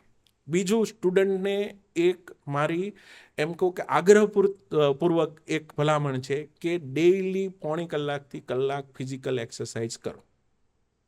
એટલો તો ટાઈમ કાઢી જ લેવાનો. ગમે એવું તમારે આજે તમારી નીટની એક્ઝામ છે અને 3 કલાકની પરીક્ષા 2 વર્ષનું આખું દેવા જવાનું છે તો એ દિવસે જો તમે એક્સરસાઇઝ કરીને ગયા હશો તો તમારું મેન્ટલ સ્ટેબિલિટી વધવાની છે. એટલે રોજ 6-7 કલાકની ઊંઘ, એકાદ કલાકની ફિઝિકલ એક્સરસાઇઝ, આ કોઈ પણ સિચ્યુએશનમાં બાળકે જાળવી રાખવી જોઈએ. અને આ 2 વસ્તુ પ્રોપર ચાલશે તો માનસિક એને બીજો થાક લાગવાનો નથી. અને ત્રીજી વસ્તુ કે રોજનું કામ રોજ કરી નાખે તો એને કોઈ પણ પ્રકારનું બર્ડન આવવાનું નથી અને બેસ્ટ આઉટકમ લાવી શકે. હા, એટલું એશ્યોરન્સ આપી શકીએ કે સ્ટુડન્ટની જે કેપેસિટી છે એ પ્રમાણેનું એને આઉટકમ મળે. પછીનું પાસું ભગવાન ઉપર વયું જાય છે. ઘણા બાળકની માનસિક કેપેસિટી વધારે હોય તો એ વધારે લાવવાનું, કોઈકની ઓછી છે તો ઓછી લાવવાનું, પણ આપણને એટલું મળવાનું છે કે એ બાળકની કેપેસિટી જેટલું રિઝલ્ટ એ લઈ આવ્યો તો દેટ ઇઝ ઇનફ. તો એ પ્રમાણે જો સ્ટુડન્ટ કામ કરશે તો એને સ્ટ્રેસ પણ નહીં લેવું પડે અને એ સારામાં સારી રીતે રિઝલ્ટ એનું ડેફિનેટલી મળે. કોમ્પિટિટિવ એક્ઝામ સહેલી છે કે પછી બોર્ડની એક્ઝામ સહેલી છે? એક્ઝામ તો બોર્ડની જ ઇઝી હોય, કારણ કે એની અંદર એક્ઝામ સહેલી અઘરી પછીનો વિષય આવે. તમારે પાસ નાપાસ થાય છે એના રિઝલ્ટ જુઓ એટલે એના ઉપરથી ખબર પડી જાય. ધારો કે હું તમને એમ કહું કે બોર્ડની એક્ઝામમાં 90% તમે લાવો સ્ટુડન્ટ તો ઘણી વખત એ સ્કૂલના ટોપ 10ની અંદર ન આવતો હોય. JEE એડવાન્સની અંદર ગયા વર્ષે 36% સિલેક્શન હતું. જે ઇન્ડિયામાં ફર્સ્ટ રેન્ક લાવ્યો હતો એ 36% કે 40%ની વચ્ચે હતો. એટલે અગેન કહું કે કેટલા ટકા લાવે છે, કયું સહેલું છે, કયું અઘરું છે, એના કરતાં તમે જે સ્ટુડન્ટનો માસ છે, એમાં જે સીટ છે, એમાં સ્થાન કે બનાવવા માટે થઈને કેટલું રિઝલ્ટ લાવો છો એ અગત્યનું છે. ધોરણ 10 અને 12 પછી મેજોરિટીમાં ક્યારેક એવો સવાલ ઉત્પન્ન થતો હોય છે કે ક્યાં એડમિશન લેવું, એની પછી શું કરવું શું નહીં, ક્યારેક નથી ખબર પડતી. તો મારે ખાસ કરીને તમને એ પૂછવું છે કે ધોરણ 10 અને 12 પછી એમને જો એડમિશન લેવું છે તો કઈ બાબત એને ધ્યાનમાં રાખવી જોઈએ અને પછી નિર્ણય લેવો જોઈએ? મેં વચ્ચે હમણાં એક વાત કરી કે સ્ટુડન્ટ છે એને 5th 6th સ્ટાન્ડર્ડમાં આવે ત્યારથી એને કારકિર્દીના ઓપ્શન્સ છે એ બધા સમજવા જોઈએ. અને 10મા પછી એને એના બેઝડ પહેલાં તો સ્ટ્રીમ સિલેક્ટ કરવી જોઈએ. સાયન્સ સ્ટ્રીમ લે તો સાયન્સ પછીના ઓપ્શન કયા કયા છે એ સમજી લેવા જોઈએ. કોમર્સ લે તો કોમર્સ પછીના ઓપ્શન કયા છે. હવે ધારો કે 10મા પછી બાળક સાયન્સ લેવા ઈચ્છતો હોય તો એને ખબર હોવી જોઈએ કે મારે એ ગ્રુપ બી ગ્રુપ 2માં ભણવાનું હશે. એ ગ્રુપ છે એટલે એન્જિનિયરિંગ સાઇડ, બી ગ્રુપ છે એ મેડિકલ સાઇડની બ્રાન્ચીસ છે. એ ગ્રુપવાળા સ્ટુડન્ટ હશે તો એને JEE આપવાની છે, મેઇન્સ એડવાન્સ. બી ગ્રુપવાળા સ્ટુડન્ટ છે તો એને નીટ આપવાની છે. બીજો એક ઓપ્શન તમે 10th પછી ડિપ્લોમા થ્રુ પણ ડિગ્રી એન્જિનિયરિંગ કરી શકો, એ પણ એક ઓપ્શન છે. પછી કોમર્સ લાઇન છે તો કોમર્સની અંદર પણ એકાઉન્ટિંગ છે, CA, CS, CPT આ બધી વસ્તુનું થઈ શકે. પછી આર્ટ્સની અંદર જશો તો સાહિત્ય છે, પબ્લિક એડમિનિસ્ટ્રેશન છે, આવા બધા ઓપ્શન છે એના થ્રુ એક્સપ્લોર કરી શકશો. એટલે બેસિક એને કઈ બ્રાન્ચ સિલેક્ટ કરવી જોઈએ એના કરતાં મારું કહેવું એવું છે કે એને પહેલાં બધી બ્રાન્ચ સમજી લેવી જોઈએ, સમજવી જોઈએ. હા, પછી એનો જેમાં ઇન્ટરેસ્ટ છે એ તરફ એને જવું જોઈએ. એને જેમાં રસ છે આગળ ઉપર બાળકે વિચારવું છે. ઘણી વખત એવું હોય કે બાળક મેડિકલની અંદર જાય, MBBS કરે, પણ એને એક ટીડીએસ લાઈફ નથી ગમતી. આજે ધારો કે આંખનો ડૉક્ટર બન્યો તો એણે 1 ઇંચ બાય 1 ઇંચમાં આખી જિંદગી કાઢવાની, બરાબર? તો એવી લાઈફ એને નથી ગમતી તો એ ઓપ્શન ગમે તેટલો હોશિયાર હોય તો એને સિલેક્ટ ન કરવો જોઈએ. એટલે આ બધા પાસાઓ છે એ વિચારવા જોઈએ. હવે એ એમ વિચારતો હોય કે મને અલગ અલગ ફિલ્ડની અંદર જવું ગમે, કંઈક ટેકનોલોજીમાં જવું ગમે અને મેડિકલ લઈને બેસે તો એ ખોટું છે. તો એને એન્જિનિયરિંગ સાઈડ જવું જોઈએ, ત્યાં આખી દુનિયા એના માટે રિસર્ચ માટે પડી હોય તો એ બધું કામ એની અંદર થઈ શકે. એટલે ટૂંકમાં જેટલા કારકિર્દીના ઓપ્શન્સ છે એ બધા એને પહેલાં સમજી લેવા જોઈએ અને પછી બ્રાન્ચ સિલેક્ટ કરવી જોઈએ. એટલે તમે 10th પછી પણ આ થઈ શકે, એ જ રીતે 12th પછી તમે સાયન્સ પાસ આઉટ છો તો તમારે એન્જિનિયરિંગમાં જવાનું, કોમર્સ પાસ આઉટ છો તો તમારે એ રીતે એના કોર્સીસ સિલેક્ટ કરવાના. ડિફરન્ટ યુનિવર્સિટીની અંદર અલગ અલગ પ્રકારના કોર્સ માટે તમે જઈ શકવાનું. પણ બેઝ આ છે કે પહેલાં આગળ ઉપરના ફ્યુચર્સ ઓપ્શન સમજી લે તો એ મુજબ એને ચાલવું જોઈએ. તો આની સાથે એક સવાલનો એ જન્મ થાય છે કે તો પછી ટકાવારીના આધારે એને કોર્સ એને સિલેક્ટ કરવો કે પછી પોતાના ઇન્ટરેસ્ટને આધારિત? 10th પછી જ્યારે તમે સિલેક્શન કરતા હો ત્યારે 2 વસ્તુ જોવી જોઈએ કે ટકાવારી કેવી છે અને એના આધારે કોર્સ સિલેક્શન થાય. અને ઘણી વખત એવું હોય ટકાવારી સારી હોય છતાં એનો ઇન્ટરેસ્ટ બીજા ફિલ્ડમાં છે તો જવામાં વાંધો નથી. પણ ટકાવારી ઓછી છે અને નથી પહોંચી શકે એમ છતાં હાયર ઇન્ટરેસ્ટ રાખીને બેસતા હોય તો એ ત્યાં ફેલ થશે. 100%. એટલે ટકાવારીની પેરેલલ તમારો ઇન્ટરેસ્ટ શેમાં છે એ રીતે એને એક્સપ્લોર કરવું જોઈએ. તમારી સ્કૂલની જો વાત કરીએ તો એવા કેવા કેવા પ્રકારના તોફાન થતા હોય છે સ્ટુડન્ટમાં જે તમે એમાંથી ક્યારેક શીખો છો? સ્ટુડન્ટના તો આ બાળ સહજ એ જ છે એટલે ઘણા બધા પ્રકારના તોફાનો કરતા હોય, પણ અમારે એનો અનુભવ એટલે ઓછો હોય કે મારી પાસે 11-12 સાયન્સના સ્ટુડન્ટ છે. જ્યાં અમારે ત્યાં કોમર્સ આર્ટ્સની સ્ટ્રીમ નથી. કોમર્સ આર્ટ્સવાળા તોફાની હોય એવું કહેવાનો આશય નથી, પણ આ લોકોને એના શેડ્યુલમાંથી જ ટાઈમ નથી મળતો કે આવું બધું કરી શકે. Okay okay okay okay okay. એ એવા શેડ્યુલની અંદર હોય. સવારે ધારો કે અમારે ત્યાં 7 વાગ્યા આવે, ત્યાંથી 6 વાગ્યા સુધીના શેડ્યુલમાં એવા લોક થઈ ગયેલા હોય, એક પછી બીજો લેક્ચર, બીજા પછી રીડિંગ હોય, પછી ટેસ્ટ હોય, એના લંચ ટાઈમિંગ હોય, બ્રેક ટાઈમિંગ હોય, તો આવું બધું એને સતત ચાલવાનું છે. પછી ત્યાં મેન્ટલી ફ્રી રહેવાનો એને ટાઈમ ક્યારે મળે? હા, પછી ઘરે જશે તોય 2-3 કલાકનું એને કામ આપેલું હોય, તો આવું બધું કરવાનો એને સમય ઓછો મળવાનો. હવે આપણે મેન્ટલી ફ્રી રહેવાની ડેફિનેશન, તમારું માઇન્ડ છે એને તમે એવું ઈચ્છો છો કે ફ્રી રહેવું મતલબ સ્ટ્રેસ ફ્રી રહેવું, બરાબર છે? હા. હવે તમે ફ્રી રહેવું એની વ્યાખ્યાને જો બ્રોડ વેમાં જુઓ તો એવું છે કે ઘણા માણસો 24 અવર્સ છે એમાંથી 16 કલાક કામ કરતા હોય તો એ કલાક ફ્રી બેસે અને ફ્રી રહેવું ગમે. જી. ઘણા લોકો હાવ નવરા બેઠા હોય અને કલાક કામ મળે એ ફ્રી રહેવું ગણાય. ડેફિનેશન બરાબર છે, બેની ડેફિનેશન. યસ. તો મારો એમાં પર્સપેક્ટિવ એવો છે કે જે એ ટાસ્ક લઈને બેઠા છે એને જો એન્જોય કરશે, એ વેમાં એને લેશે તો એ ફ્રી રહેવાના. એના માટે અમે તો અમારી રીતે ટાઈમ ટેબલની અંદર શેડ્યુલ આપ્યું, જેમ તમને કીધું એમ સવારે ડેઈલી અમારે 1 કલાક યોગા પ્રાણાયામ ને એવું હોય, તો એનાથી અમે સ્ટ્રેસ રિલીઝ કરી શકીએ. અમારું કોઈ પણ શેડ્યુલ છે એ 1.5 કલાકથી વધારે ન હોય. લેક્ચર છે તો 1.5 કલાકનો હોય, પછી એને બ્રેક મળી જાય, પછી એને રિલેક્સ થવાનો ટાઈમ મળે. ઇવન રીડિંગ સેશન આપ્યું તો 1.5 કલાકથી વધારે ન હોય. કોઈ પણ લેક્ચર, રીડિંગ સેશન આખા દિવસની અંદર એને 1.5 કલાકથી વધારે એક જગ્યાએ બેસવાનું ન. એટલે વચ્ચે એ ફ્રી થઈ શકે, રિલેક્સ થઈ શકે, આવા ટાઈમિંગ એને અમે એલોટ કરેલા હોય. એની સાથે સાથે અમુક વચ્ચે અઠવાડિયામાં 2-3 લેક્ચર સ્પોર્ટ્સના પણ આપ્યા હોય કે જ્યાં આગળ એ રિલેક્સ થઈ શકે. એટલે સાવ એવું ટીડિયસ જોબ નથી કે એકલું એને ભણભણ જ કરવાનું છે. અને આ બધી વસ્તુઓ એના એકેડેમિક સિસ્ટમ માટે અમારે જરૂરી છે. એટલા માટે થઈને એની અંદર એની ગોઠવણ કરી હોય. અને આ સિચ્યુએશનમાં એને તોફાન કરવાના ચાન્સીસ છે ને એ બહુ ઓછા મળે. અમારે એને સૌથી વધારે મોટું તોફાન કયું કર્યું કહેવાય? રીડિંગમાં વાતો કરે. શું વાત છે? અને તમારા ટાઈમમાં એ વખતે અલગ હતું. અત્યારે જે ફોરેન જવાનો જે સ્ટુડન્ટમાં એક ક્રેઝ છે, આ બાબતે તમારું શું મત છે? અત્યારે સ્ટુડન્ટ છે એ હાયર એજ્યુકેશનની અંદર ફોરેન જઈ રહ્યા છે અને એ તમે કહો છો એમ ક્રેઝ પણ છે. પણ આજે આપણે અત્યાર સુધી જે વાત કરી 1 થી 12 ધોરણની સ્કૂલિંગ સિસ્ટમની વાત કરી, અમારી પાસે ત્યાં પ્રાઇવેટ યુનિવર્સિટી પણ છે, એટલે એવા સ્ટુડન્ટની સાથે પણ અમે સંપર્કમાં છીએ. અત્યારે મોર દેન 6,000 સ્ટુડન્ટ છે અમારી યુનિવર્સિટીની અંદર 2 વર્ષના ભણી રહ્યા છે. 2 વર્ષ પહેલાં યુનિવર્સિટી આવી, એટલે હજી 2 જ વર્ષ થયા છે. તો એ 2 વર્ષના 6,000 કરતાં વધારે સ્ટુડન્ટ ભણે છે.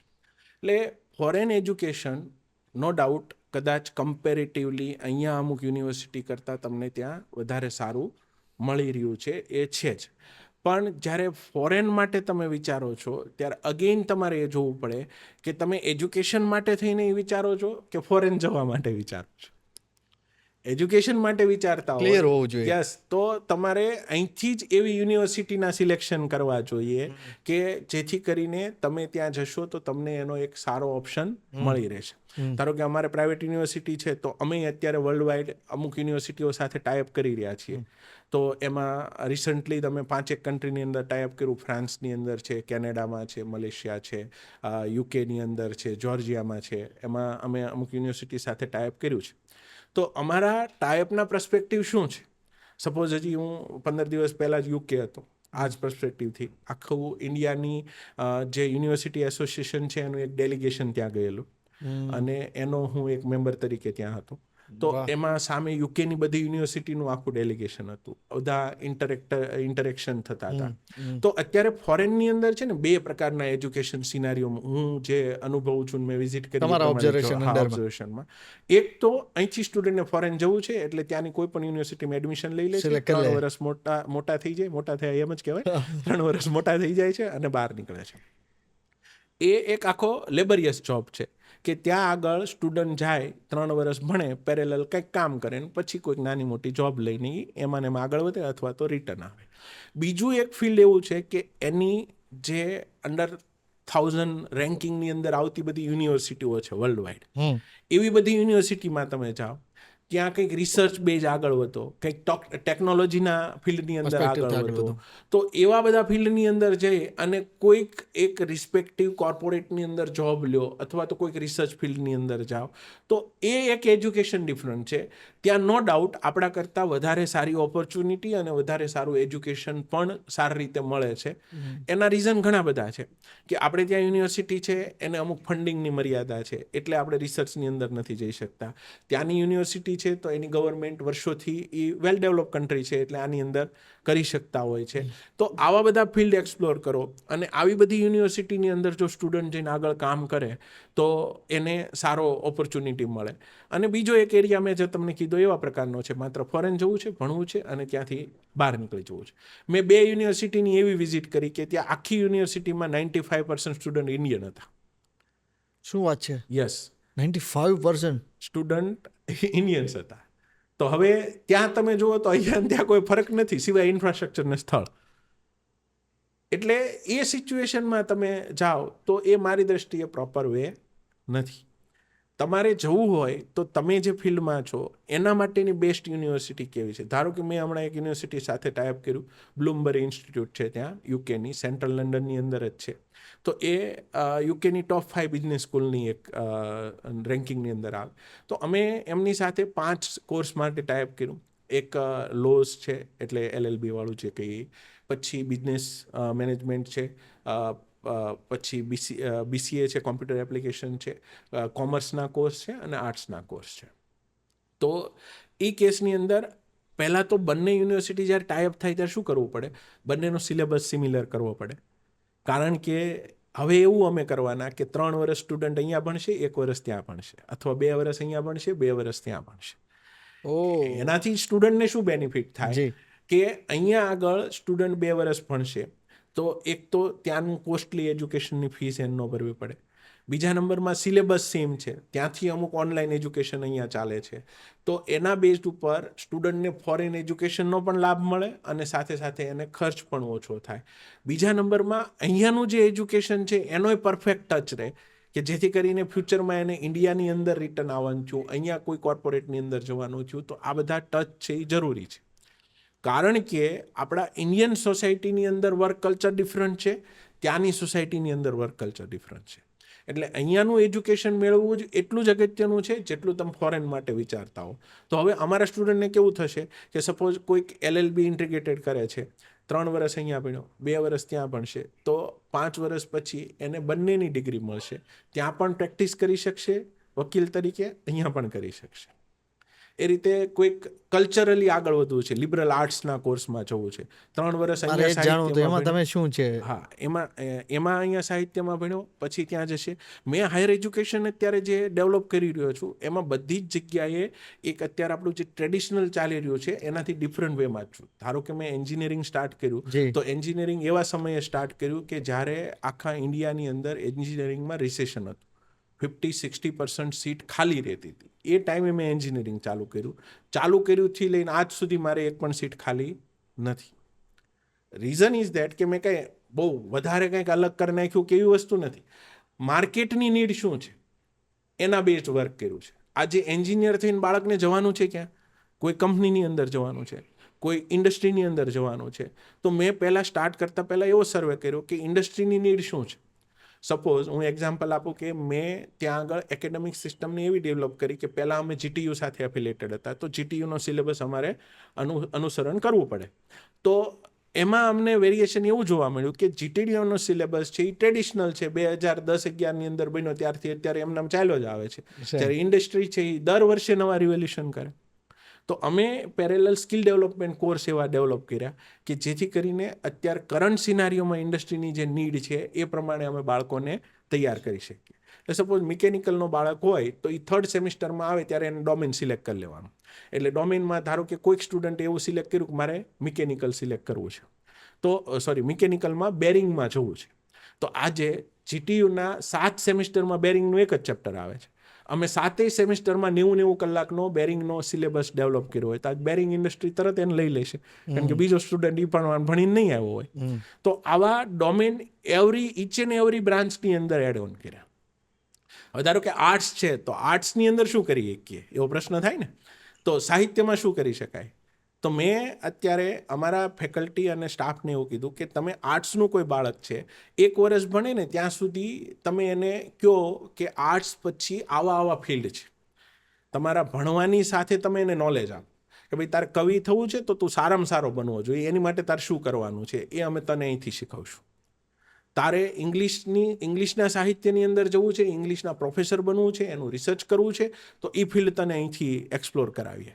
તારે આગળ એડમિનિસ્ટ્રેટિવમાં જવું છે, મતલબ કોમ્પિટિટિવ એક્ઝામ આપી અને આગળ કોઈક સરકારી જોબમાં કે એમાં જવું છે તો એના માટે તું અત્યારથી તૈયારી કર. એટલે એને અમે 3rd સેમમાં આવશે એટલે 1 વર્ષ પછી બીજા વર્ષમાં દાખલ થાય ત્યારે આના ડોમેન સિલેક્શન કરાવી લઈએ અને એના બેઝ એને ટ્રેનિંગ આપીએ. અને એ આર્ટ્સમાંથી જ્યારે બહાર નીકળશે ત્યારે એટલીસ્ટ જેણે અમારે ત્યાં BA પૂરું કર્યું હોય એવો સ્ટુડન્ટ છે એ ગુજરાતી સાહિત્ય ભણીને નીકળ્યો હશે તો કોઈ પણ યુનિવર્સિટી ડાયરેક્ટલી એને એબ્સોર્બ કરશે, ભણાવવા માટે પણ કરશે.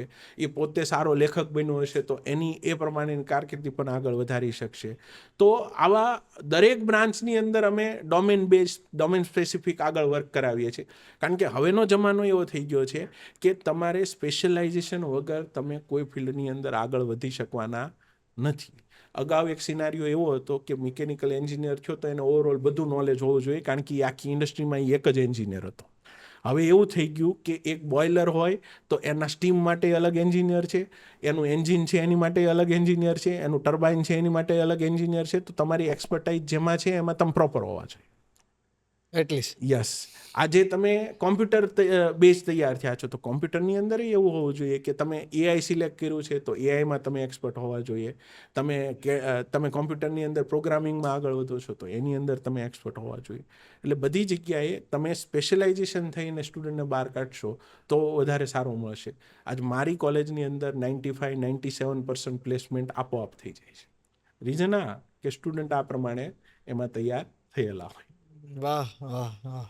એટલે હાયર એજ્યુકેશનની ઇનોવેટિવ મોડમાં લઈ ગયા છીએ. સેકન્ડરી એજ્યુકેશનને તો વર્ષોથી કરતા હતા, પણ આ યુનિવર્સિટીને એક અલગ મોડથી લઈ ગયા છીએ. અને એમાંય સ્પેશિયલાઇઝેશનમાં અમારા ભાવનગરના રિજિયન પ્રમાણે આવનારા સમયની અંદર અમે મરીન છે, એવિએશન છે, આ બધા ફિલ્ડની અંદર વધારે આગળ બાળકો જાય એવા પ્રયત્નો અત્યારે કરી રહ્યા છે. તમારા મતે કોલેજ શું છે? કોલેજ કે સ્કૂલ ભાઈ બંને વસ્તુ એ જ છે કે તમે એની અંદરથી પાસ થાવ, મતલબ આખું તમે 3-4 વર્ષની કે 11-12 વર્ષની જર્ની પસાર કરો. એ દરમિયાન તમે ત્યાંથી શું સબ્જેક્ટિવ નોલેજ લીધું છે એ એટલું અગત્યનું નથી જેટલું તમે ત્યાંથી શું એક્સપિરિયન્સ મેળવ્યો છે.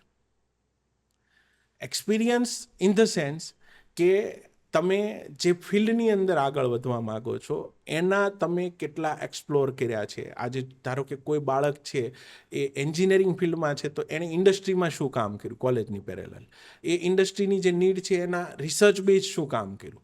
તમે ટેક્સ્ટબુક ભૂલી જાઓ. રિસર્ચ. વાહ. કારણ કે હવે નીડ એ છે. એટલે કોલેજ એ છે કે સ્ટુડન્ટને પોતાની જાતે પોતાના માઇન્ડ પ્રમાણે એના ફિલ્ડનું વિચારતો થાય અને એમાં પ્રેક્ટિકલી અને ટેકનિકલી ઇનોવેશન કરે. આ કોલેજનું કામ છે. કોલેજ એને કશું જ નથી ભણાવી દેવાની, પણ એને આ દિશામાં પ્રેરિત કરે અને પોતાની જાતે તૈયારી કરે તો એ એમાં આઉટકમ સારું લાવી શકે. મારે ત્યાં દર વર્ષે 4 દિવસનો એક ટેક ફેસ્ટ થાય. એમાં સ્ટુડન્ટ 3-4 મહિના પ્રિપરેશન કરતા હોય, એને કોઈ પણ એક એવો પ્રેક્ટિકલ પ્રોજેક્ટ છે એની અંદર મૂકવાનો આવે કે જે માર્કેટની અંદર કંઈક નવું ઇનોવેશન લાવતું, તો એના જેટલા પ્રોજેક્ટ હોય એ બધા જ પ્રોજેક્ટનું ત્યાં આગળ ડિસ્પ્લે થતું હોય. એમાં ઘણા બધા રિસર્ચ અત્યાર સુધીમાં અમારે ત્યાંથી થયા છે. ધારો કે કોન્ક્રીટ છે, તો કોન્ક્રીટની અંદર સિવિલવાળાએ ગયા વખતે રિસર્ચ કર્યું હતું કે તમે જેવું કોન્ક્રીટ ત્યાં લગાડો, અત્યારે આપણે શું થાય કે સિમેન્ટ ને માલ ને બધું કેળવીને તમે કરો, પછી તમારે પાણી છાંટવું પડે ને એ બધું કરવું પડે. આ સિમેન્ટ એને એવી બનાવી, લગાડો એટલે પૂરું, ભૂલી જવાનું, પાણી નહીં છાંટો. પાણી નહીં છાંટવાનું, ત્યાંથી પૂરું જ તે 15 મિનિટમાં એ પાકું જ થઈ ગયું. એટલે આવા બધા ઇનોવેશન્સ છે એ બધા લાવતા હોય. પછી પ્લાસ્ટિક વેસ્ટમાંથી બ્રિક્સ બનાવી હતી હમણાં, તો એના બધા રિસર્ચ ચાલતા હોય. પાર્ટોગ્રામ બનાવ્યા હતા. પછી જિલ્લા પંચાયતમાં PHC સેન્ટર્સ છે એને હેલ્પ થાય એના માટેના ઘણા બધા આઈડિયાઝ ત્યાં અમારી યુનિવર્સિટીને બધાએ ભેગા થઈને કરેલા છે. એટલે યુનિવર્સિટી, તમે ફોરેન યુનિવર્સિટીમાં જુઓ ને શું છે એ લોકો કઈ રીતે આગળ ગયા, તો એ મેક્સિમમ આ જ રીતે છે કે સ્ટુડન્ટને રિસર્ચ બેઝ જ લઈ જાય સીધા જ. એને થિયરી ચાલતી હોય પણ સાથે સાથે કોલેજ તો એ જ છે ને કે પોતાની જાતે શું ઇનોવેશન કરે છે અને એમાંથી શું શીખે છે, એ જ એનો અનુભવ કામ લાગવાનો. પોતાનો ટ્રેન્ડ છું. યસ. વાહ. હાલનું જે કોલેજનું કલ્ચર છે, તમને એવું લાગે છે કે થોડુંક ચેન્જીસ થવું જોઈએ કંઈ? કોલેજનું કલ્ચર અને સ્કૂલનું બંને ચેન્જ થયેલા છે, બંનેમાં ચેન્જ છે. અને અત્યારનો ચેન્જ એવા પ્રકારનો છે કે જો એ ચેન્જની અંદર તમે તમારા બાળકને પ્રોપર રીતે ગાઈડન્સ નહીં આપો તો ગમે તે ડાયરેક્શનની અંદર ભટકી જશે, ક્યાં જઈને ઊભું રહે તમને નહીં એનું ખબર નક્કી પડે. નથી. એટલે તમારે કોલેજની અંદર અને સ્કૂલની અંદર એજ્યુકેશનની સાથે કલ્ચર બહુ જરૂરી છે. વાહ વાહ. એક વચ્ચેનો સવાલ રહી ગયો, તે અત્યારે હું કરું છું કે ક્યારેક એવું થાય છે કે સ્ટુડન્ટ ભણવા માટે પર્ટિક્યુલર કોઈ સિટી સિલેક્ટ કરતા હોય છે, તો એ સિટી સિલેક્ટ કરવાનું અને ભણવા સાથેનો શું સંબંધ છે? આપણે ભાવનગરની જ વાત કરીએ કે ઘણા સ્ટુડન્ટ ભાવનગરને પણ સિલેક્ટ કરે છે ભણવા માટે, તો એ શું સંબંધ છે? એટલે સિટી સિલેક્ટ કરવા માટેનો સંબંધ એ છે કે ધારો કે ભાવનગર છે, ભાવનગરનું સિલેક્શન એટલા માટે કે અમારે ત્યાં વર્ષોથી ભાવનગર જિલ્લા સિવાયના લગભગ 50% સ્ટુડન્ટ હોય. મારી પાસે અત્યારે ધારો કે 4,000 સ્ટુડન્ટ સાયન્સના હોય તો 2,000 ઉપર સ્ટુડન્ટ આઉટ ઓફ ભાવનગર ડિસ્ટ્રિક્ટથી આવતા હોય. રીઝન ઇઝ ધેટ કે ત્યાં આગળ JEE નીટની અંદર અમે કામ કરી રહ્યા છીએ, એની અંદર એને રિઝલ્ટ આઉટકમ સારું મળી રહ્યું છે. એટલે સિટીમાં સ્કૂલિંગ લેવલે જોવા જાઓ તો કોમ્પિટિટિવ એક્ઝામને ક્રેક કરવા માટે જ્યાં જ્યાં સારું છે, આજે કોટા છે કે ભાવનગર છે, તો એના માટે થઈને એ સ્ટુડન્ટ આવતા હોય છે. હાયર એજ્યુકેશનમાં ઘણી વખત સિટી છે એને રિસોર્સિસ માટે પણ સિલેક્શન કરતા હોય. ધારો કે મોટા સિટી છે, લાઈક સુરત છે કે અમદાવાદ છે કે બરોડા છે, તો ઘણી વખત સ્ટુડન્ટને એક્સ્ટ્રા કંઈક એજ્યુકેશન લેવું છે કે બીજી કંઈક પ્રિપરેશન કરવી છે, તો એના માટે નાના સિટીની અંદર ઓપ્શન ઓછા હોય અથવા ન હોય તો એને ત્યાં મળી રહેવાના હોય, તો એના માટે પણ સિલેક્શન કરતા હોય છે. એટલે સિટીનો રોલ આટલો જ છે. આઈ થિંક સો જ્યાં જ્યાં આવા બધા પ્રકારની અવેબિલિટી છે ત્યાં સ્ટુડન્ટ વધારે જતા હોય છે. સાહેબ, આ પોડકાસ્ટમાંથી પર્સનલી મને બહુ બધું શીખવા મળ્યું અને હું એટલી આશા રાખું છું કે જેટલા પણ લોકો અત્યારે જોઈ રહ્યા છે એને ઘણું બધું શીખવા મળે. યસ. જેટલા પણ વિદ્યાર્થીઓ જોઈ રહ્યા છે, જેટલા પણ પેરેન્ટ્સ જોઈ રહ્યા છે, તમારા તરફથી શું તમે સંદેશ આપવા માંગો છો? પેરેન્ટ્સ અને સ્ટુડન્ટ એના માટે આમ જોવા જાવ તો સંદેશ મુખ્ય એ જ છે કે એજ્યુકેશન છે એને એની લાઈફમાં એવા પાર્ટ તરીકે લે કે એ એક બર્ડન ના હોય અને એની જર્ની દરમિયાન એમાંથી કંઈક શીખી અને એ અનુભવને આગળ ઉપર એપ્લાય કરે, એવા વેથી ચાલે.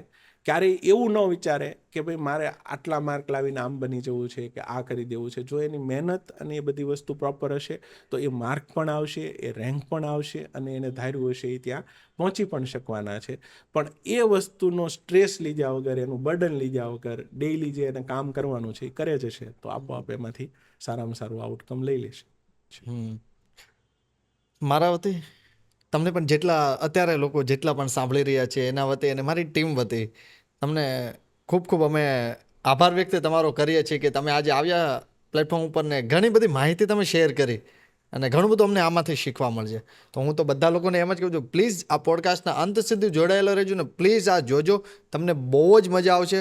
સર, ફરીવાર ખૂબ ખૂબ ખૂબ ખૂબ તમારો ખૂબ ખૂબ આભાર. Thank you.